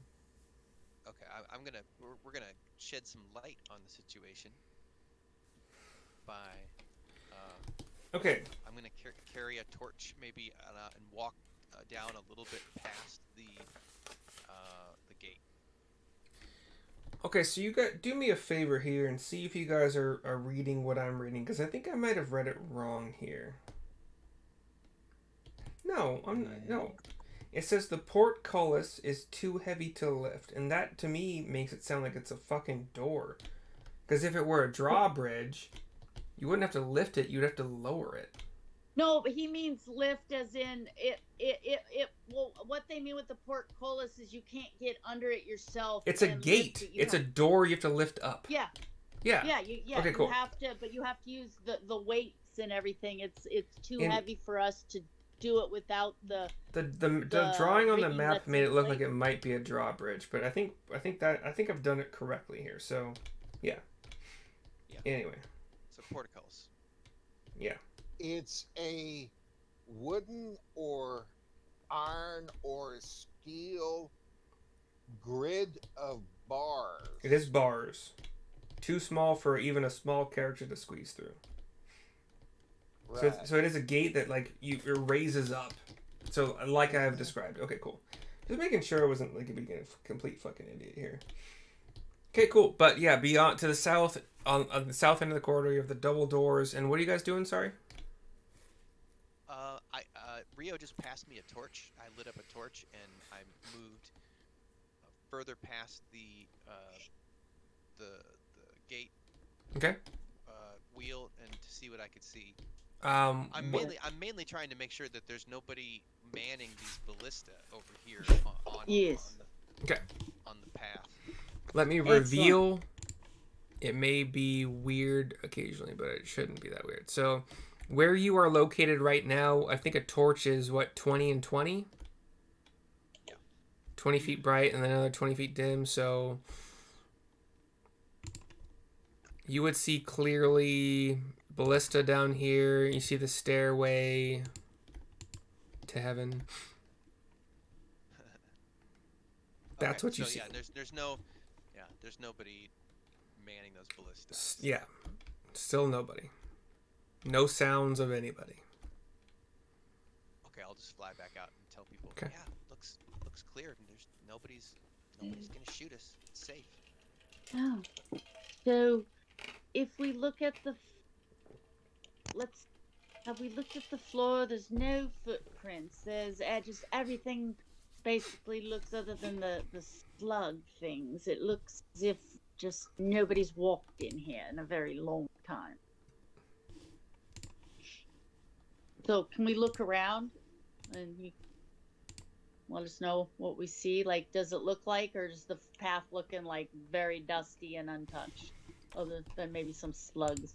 What you all see in the corridor past the portcullis is more or less the same as what you saw above. There's no signs of disturbance. And I'm sure we would have bugged the town, the mayor, like what? That nobody knows why the dwarfs left and locked the place up. It was just all of a sudden the dwarfs were gone and the place was locked and nobody knows why. It's sealed up. What the town would have known if you had done some investigation, which is always nice to know before you go ahead and like visit an unknown site.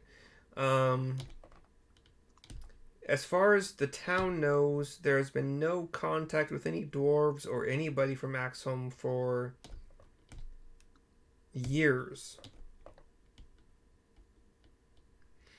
There was mention. Hold on, let's make sure I'm reading this right.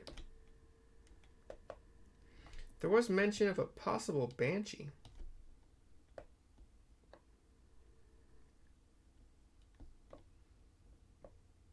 Banshee. Ooh.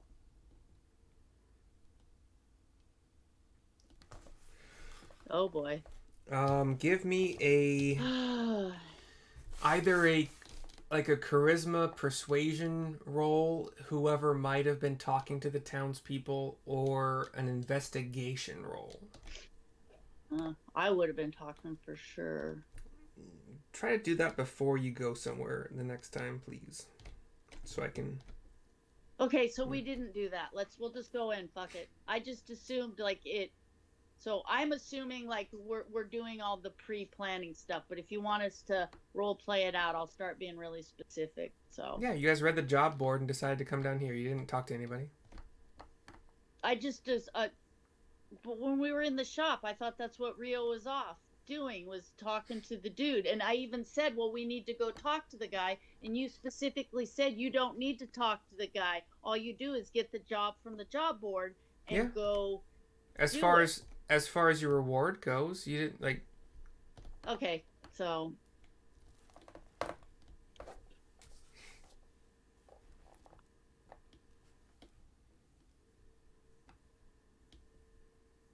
You know you treat me like I'm a shitty DM.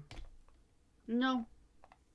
Okay. It's just that I do. say a thing and then you tell me, no, why would you do that? Why would you do that? Which gives me the impression like, okay, I guess you don't want us talking to anybody in town. I'm like, oh, okay. But then we get here because I'm assuming then, okay, you didn't want to waste the time of us doing that. So we didn't talk to anybody, even though I brought it up. Then we get here and then you're like, well, you didn't talk to anybody. When I got the impression you didn't want me wasting our time doing that because all we were going to do was talk to the sheriff about the money. But that's not what I was saying. But I didn't want to waste your time because if you didn't think it was worthwhile role playing, I didn't want to waste your time role playing something you weren't interested in. Does that make sense? I'm happy to role play literally anything. Okay, well then when I bring something up, don't make it sound like it's something you don't want to do because you're like, well, why would you go talk to him? Which told me you didn't. I felt like you didn't want to role play it because it would be a waste of your time. So I was like, okay, we'll just go do the thing then, because I don't want to waste your time role playing if you don't want to do it. You didn't bring up anything specific. You didn't give me the chance because I said, well, we could go talk to you, and you were like, why would you do that? All you have to do is go get the money. From like, now on, okay. Any information you want to know, any role playing you want to do, you need to know that I'm more than happy to do any of it. Okay. But do you see where I'm coming from? Like which is why I am happy to. There are other games that allow you to like go back in time and like say that, oh hey, we did this, by the way. That's kind of why I'm more than happy to give you this. Yeah, because like I said, I brought it up and it was immediately like, well, why would you do that? And so I felt like, well, I don't want to waste your time role playing this thing, so we just won't do that. So the way that you brought it up did not sound like you were searching for information about Axholm. You were searching for information about how much you get paid.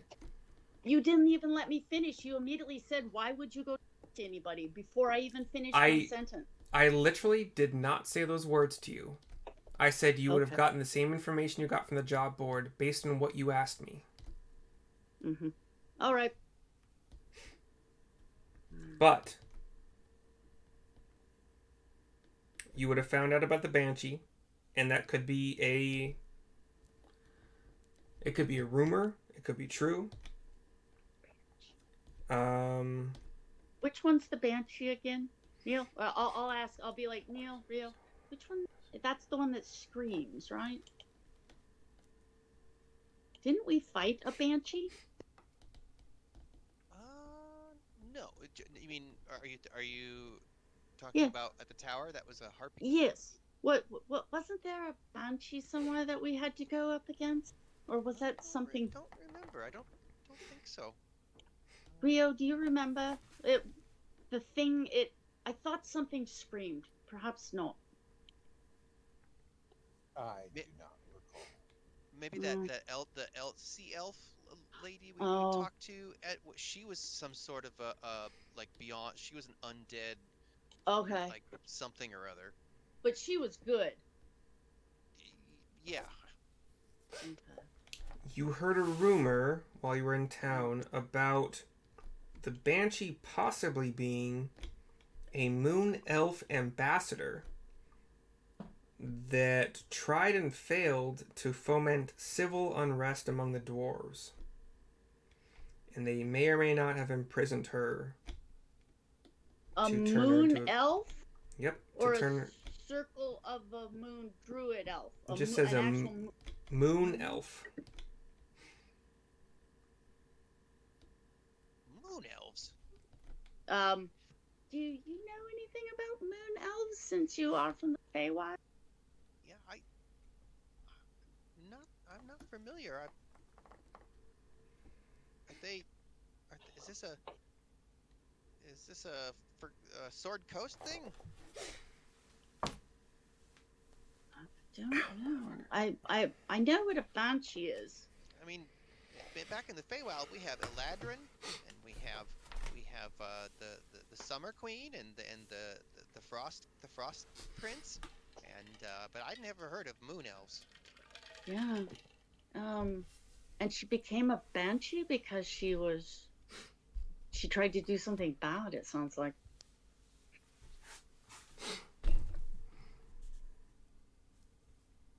So are we allowed to ask, like, just ballpark, like, meta? Like, is a banshee, it's not like a lich bad. No. Okay. So not lich bad. No. But it's not like yellow jelly easy either. Given you and Neil's background specifically, Mhm. you could both roll Arcana if you want to. Yeah. Arcana See what we know or about. history, maybe. Whichever you think is better for you. I'm okay with that. I'll do history. That's yeah. Well, I Okay. got a 17 plus 3, so 20. A dirty 20. So Neil, you'd have the basic information like banshees, whales. They might be like dead souls of like scorned, whatever. Syrissa would. Hold on, please.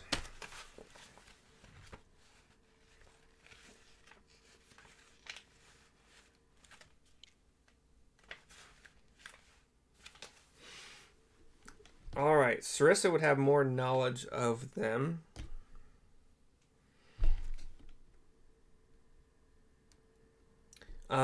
She would know that banshees are generally formed from the spirit of a vengeful dead female, Oh, usually so character. but it's a dead thing, right? Oh yeah. Because as a paladin, I have some stuff that I can actually do to fuck up the undead or make them, they're, you know what I mean? They're more likely to want to stay away from. Do you know what I'm talking about? I certainly do. I'm just going to continue with what you would know here. Yeah. They're But kind am I of thinking down the right track? Because these are things that Syrissa actually knows about. okay. Let me continue. They're Okay. kind of normally like ghosty, wispy. They kind of look more or less like what they look like in life. Okay. Their scream is something to be very aware of, and they also tend to. They might be able to move through shit that others can't. Oh. And you would, with your history check, you might have heard some stories about like pursuit. Like a banshee just does not fucking give up unless maybe They you die. maybe you go too far, or maybe they're defeated. Okay. So it's almost like almost like a hunter's mark or something. Once they have your scent, they're not going to give up.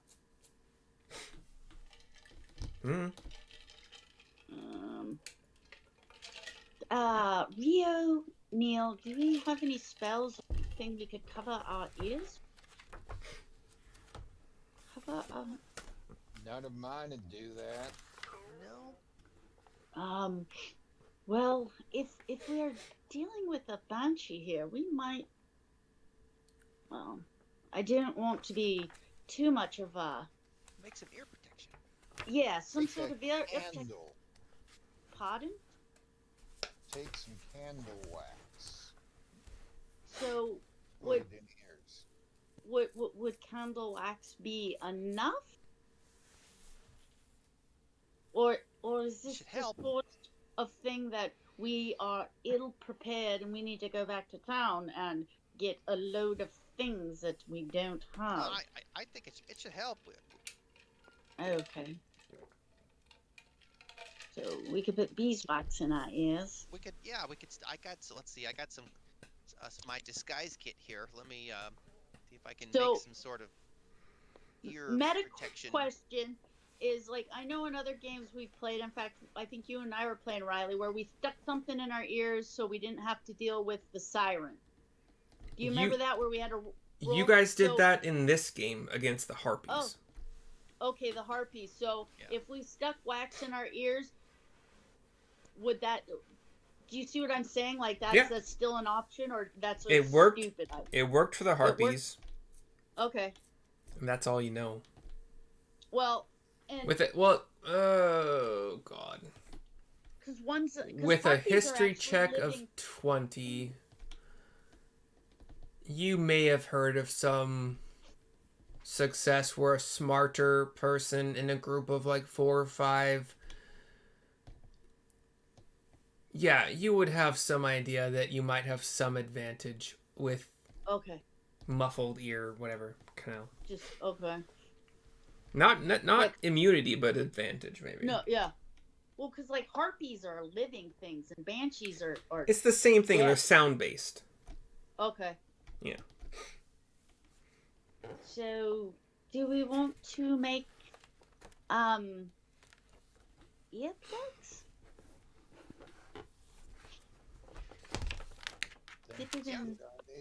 Yeah, I think it's a great idea. Yes, it can't hurt. But,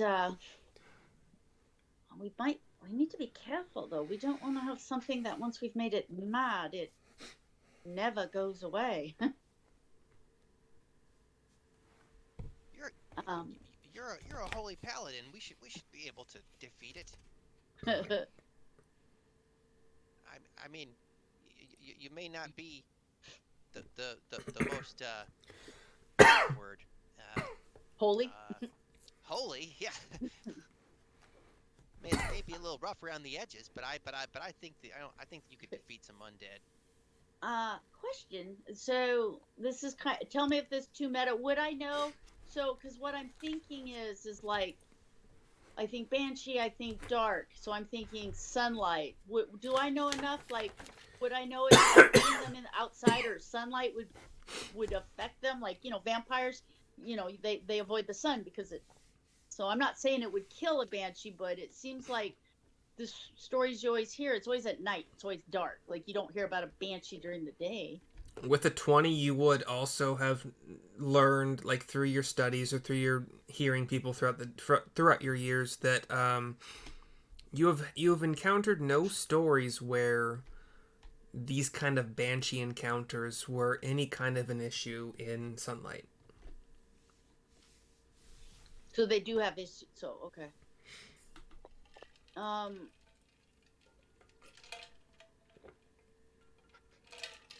am I a weenie because I am terrified of a banshee? In my defense, my grandma is actually from Ireland, and she had stories about stuff to scare the crap out of us.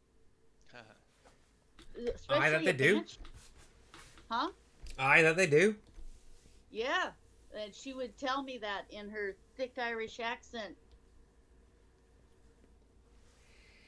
So I'm not real good at making plans for banshees because I'm terrible. All right. So For whatever reason, I also have no tokens whatsoever for anything that actually exists in this frickin' zone. I don't know why. I thought I made tokens for everything, but okay. you whatever. told me you said you made tokens. And I thought I did, but for this specific Axholm thing, I got nothing.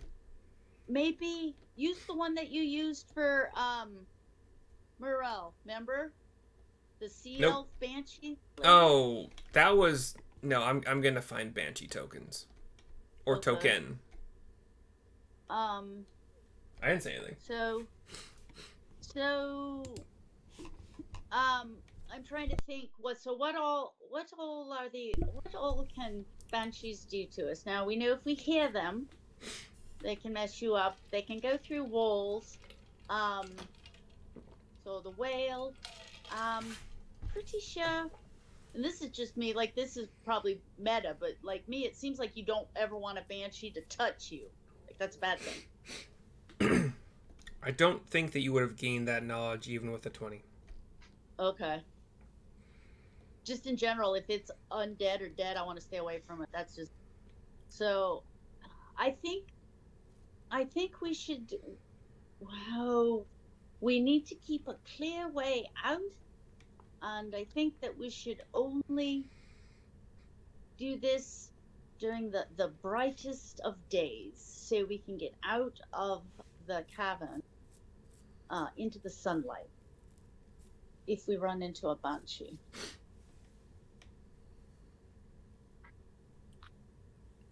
Yep. Is there any way to draw a banshee too? Are you asking me? I'm asking Neil or Rio. Is there some way to draw a banshee to us? Get it No. to come to us? I don't know. Are there any spells we can use on a Well, banshee? I could mock it and then run really fast. Make fun of it and run. That was my strategy in elementary school. It did not do me good. Right. Well, I'm looking over my abilities because as a paladin, Gosh, I have why do you want it to disintegrate? Stupid. I have a few things, but I'm very unhappy. the vow enmity. No, the one I'm looking for. It's itself. I'm looking for one where darn it. It's like something you can do as a paladin. I think it's. Yeah, don't you have turn undead? Clerics have Yeah, turn undead. I don't know if paladins do. Yeah, no, I have something where I can do something to the undead where they have to listen to me. I'm trying to find it. It would be under your Say abilities. Turn undead under your features. I don't know. Features. I just know I have something that it's like you can use it specifically on the undead. I'm just It's under features and traits, if it's anywhere. I'm reading right now. Divine Smite, Harness Divine Power. See it. I don't think you got it. That's it's more of a cleric thing unless you. Maybe I'm getting Thrind mixed up. I think you are. I know. Yeah, because I know somebody has where like. It's clerics. It's a cleric thing. Yeah. Let's Yeah, see. your I your thought I smites are read gonna do. Thing. Your smites are well. Your smites will do more damage because they're undead, but that's about it. Oh yeah. An extra D8, I think. Okay. Oh yeah, right there. Plus 1d8 against. Maybe that's what you were thinking of. Undead. Yeah, maybe that's the undead I was thinking of. Well, when I was she's getting it. got Thrind, yeah, with turn undead, but Oh, and Yeah. you've also got your divine sense, which yeah. can Well, detect tell me- good and evil. Yeah, that's what I'm thinking of. I Uh, just thought there was undead in there somewhere. Divine sense. Yeah, as an action, you can detect good and evil until the end. That's what I'm thinking of. You can know the location of any celestial fiend undead within 60 feet that is not behind total cover. So when we're going, I could throw that out, and I can use it 5 times per long rest. So we can get in there, and I can maybe throw that out to see if we're getting close to her. Total cover could be as thin as a freaking sheet of paper, by the way, just FYI. Yeah, like she needs to be I know, line of it's sight. such a weird way that's worded. So like, Yeah. can I see it or can I not see it? So if I Yeah. see it, do I even need to use it? I don't know. It's like I can sense Yeah. them. So I guess as long as she's right in front of me in a straight line, which I guess it's better than nothing. It's kind of weird. Yeah, I know, Yeah. right? It's not that great. Okay, here's the one I'm thinking of. My abjure enemy. Fiends and undead have disadvantage on this saving throw. On failure, the creature is frightened and it's if I use my abjure enemy. That's what I was thinking of. That's So- nice too. Yeah, so as an action, I can choose a creature within 60 feet, which is funny because that's as far away as I can censor. Mm. And then I make them make a wisdom saving throw. And undead have disadvantage on it. Yeah, So on it's- saving you're throw. more likely to get. It's more likely to work on undead. Yeah. And then it's speed is reduced. Yeah, it's more likely because the disadvantage and they have to take the lower roll, correct? Mm-hmm. Okay. Yeah, I don't know. I'm not the planning guy here. Like I'm the tank. Somebody figure out a plan. Do we know are banshees smart? You wouldn't know that. I wouldn't know. Okay. Mm. Nobody has really successfully mapped a banshee's intelligence. Right? Well, because they just kill you. when They you get run close. or they die, mostly, yeah. Or they kill you. That's what I said. They run or they die. Okay, so It. what do we want to do? If you guys want to plan for the last 8 minutes or whatever amount of minutes, more than welcome we're to. already? Oh, wow. I didn't It doesn't- realize that. It doesn't necessarily seem like you guys want to explore anymore without a plan, but if you want to plan for Yeah. some amount of time, I'm happy to do that. Do you guys want to? I think we should make a plan because this just sounds like suicide if we don't. Well, I think Yeah. a part of our plan, part A, we're gonna make earplugs. Okay, earplugs down. Part 2, Okay. we And there was probably no map of the inside of this place anywhere because it's been sealed up for a long time, and the dwarves just left, right? And so nobody has a working map of the place because the dwarves. That's a good question. Well, I don't know about dwarves in this, but dwarves in general, they keep to themselves. So but all I have is Tolkien dwarves to work off of. But they're not going to let anybody know their blueprint. Give me a. With what? Yeah, dwarves tend to be kind of like their own thing. They might do some trading, but Yeah. give me a luck check. And A it's lot. just a straight up D20, and if you roll 18 or higher, Oh boy. Okay. Roll I'll- a D. I'll figure out how to give you a basic. I got a 12. Okay. Would initiative? Would inspiration count in this circumstance? If she has an inspiration to burn, sure. I don't.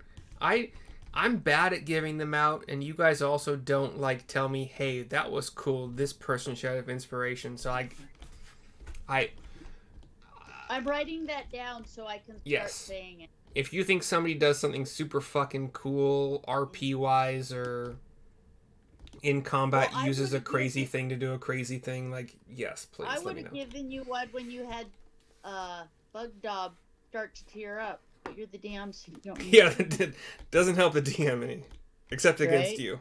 yes. that No, was- that you was use your quite a nice inspiration and moment. be like, no, I get a roll again. Oh, and I killed you. Yeah, it's. Okay.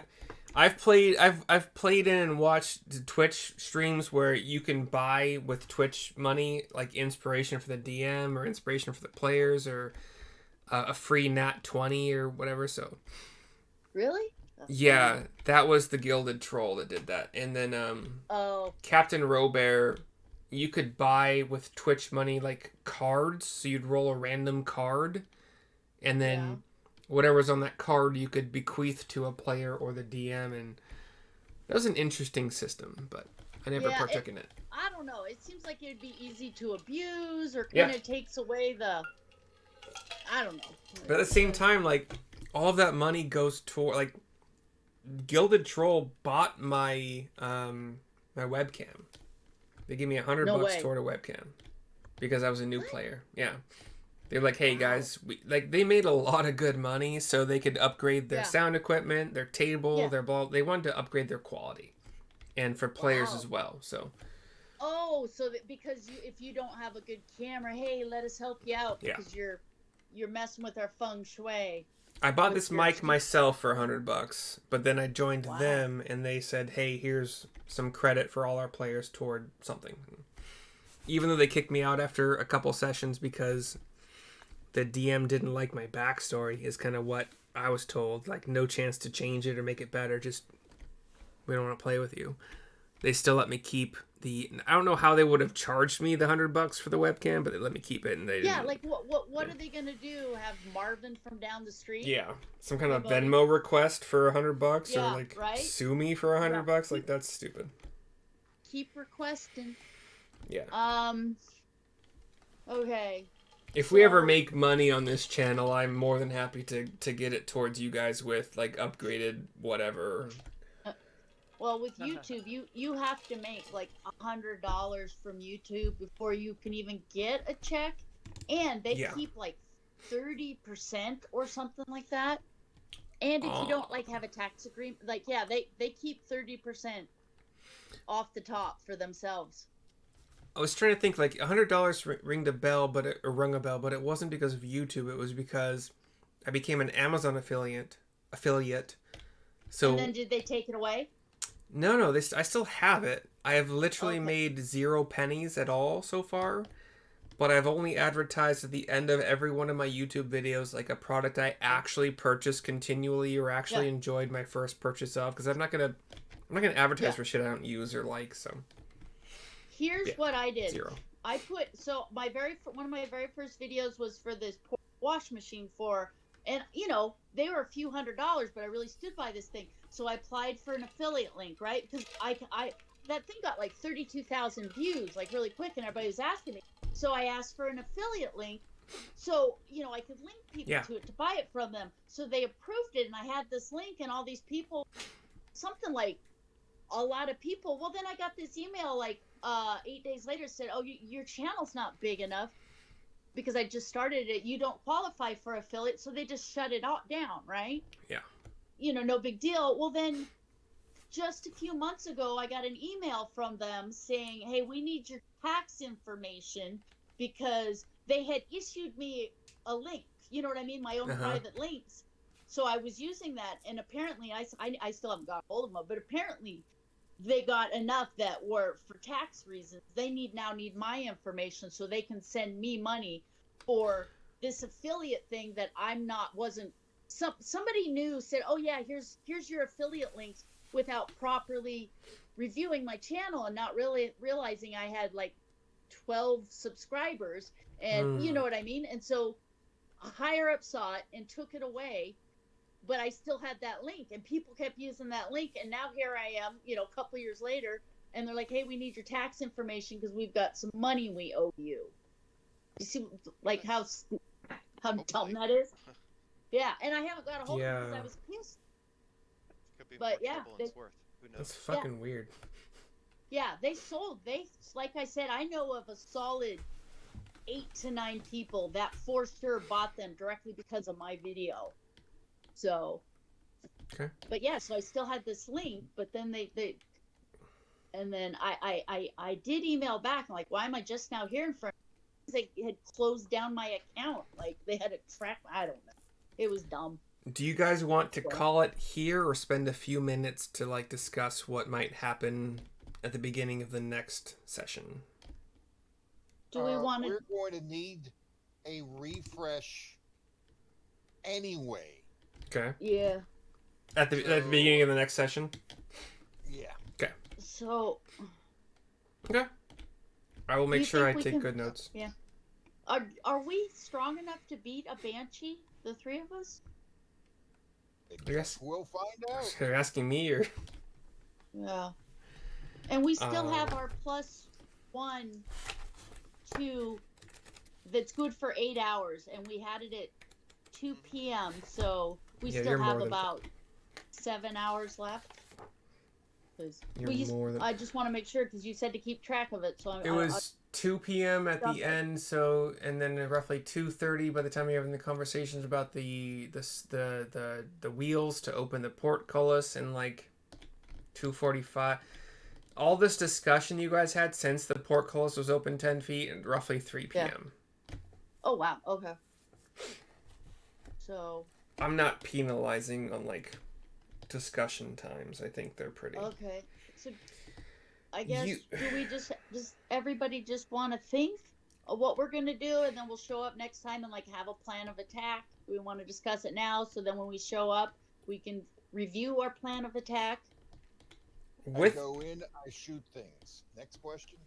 That's kind of how Neil Okay. feels as well. So with I with think that we Okay. can just refresh next session and make a plan real quick. with that Okay. 20 history, you would have heard at least one, if not more than one, story of banshees being defeated, Really? Okay. and either it is because of overwhelming forces, Okay.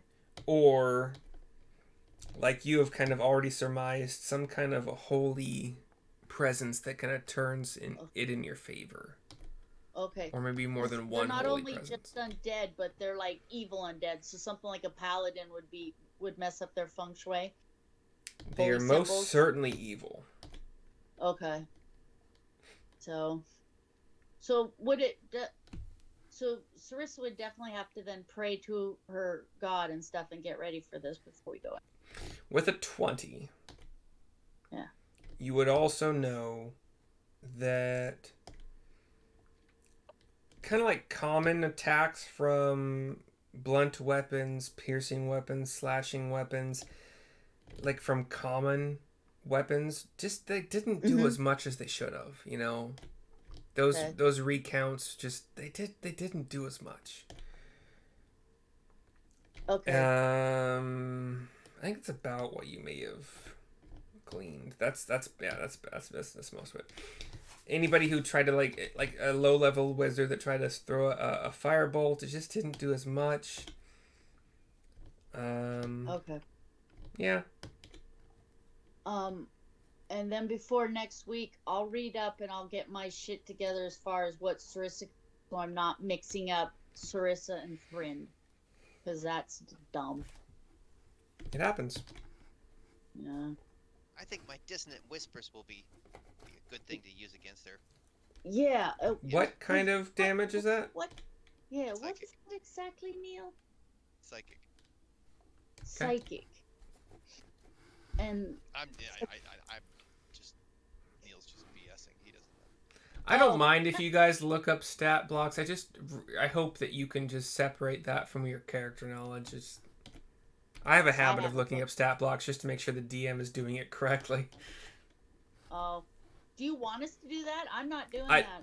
I think that I have pretty good faith in myself to do things correctly, and I've made mistakes though. So as Well, long as you I'm cannot metagame with the stat block, I don't care. It's a game. It's No. fun. I'm not looking at. I'm not looking any of it up.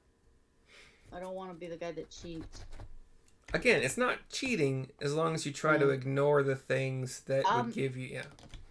I pulled up Bug Dob's those stat block. Bugdob, by the way, I'm saying that he leveled up with you guys that one time. Yeah. So his stat block would be, I have notes here. He has 66 hit points, Okay. but nothing else went up. Okay, so he's up to 66. Yeah. Write that down. If any of you want to control him at some point in time during a fight, I will need to know like what Yeah. weapon he is. But Okay. aside from that, his stat block won't change much unless you get him armor in the future, shield, whatever. And he's got a great club, and we got, what was the other thing we got him? Currently, great sword, great club, I believe. Yeah. Which he could So dual wield. Do great clubs and great swords do the same damage? You'd have to look it up. Great sword is like 2d6. Great club is probably like 1d10 or 1d12. I'm not sure. We could look it up pretty easy. 2d8. So okay, I'll 2d6 for the great sword. 2d6. Okay. All right. Yeah, that sounds like it's it. Okay. Anybody final things? Oh, Good game. Cool. Yeah. Hopefully, see you all I mean, next. Don't worry. I don't think you're a shitty DM. If I thought you were a totally shitty DM, I would say it. I wouldn't. I read that. So don't read my face. Yeah. It's all good. Plus, I have Tourette's, so a lot of times my face moves and it has nothing to do with what I'm thinking. It's all good. No, seriously. I will see you. Tourette's. I'm hoping. I'm hoping I will see you all next week because I look forward to this every week. But no worries if you guys have to miss it for whatever reason. Just let us know. Let me look. No, I've got next I've got next off. It's the 25th, right? 20. Yeah. Yeah.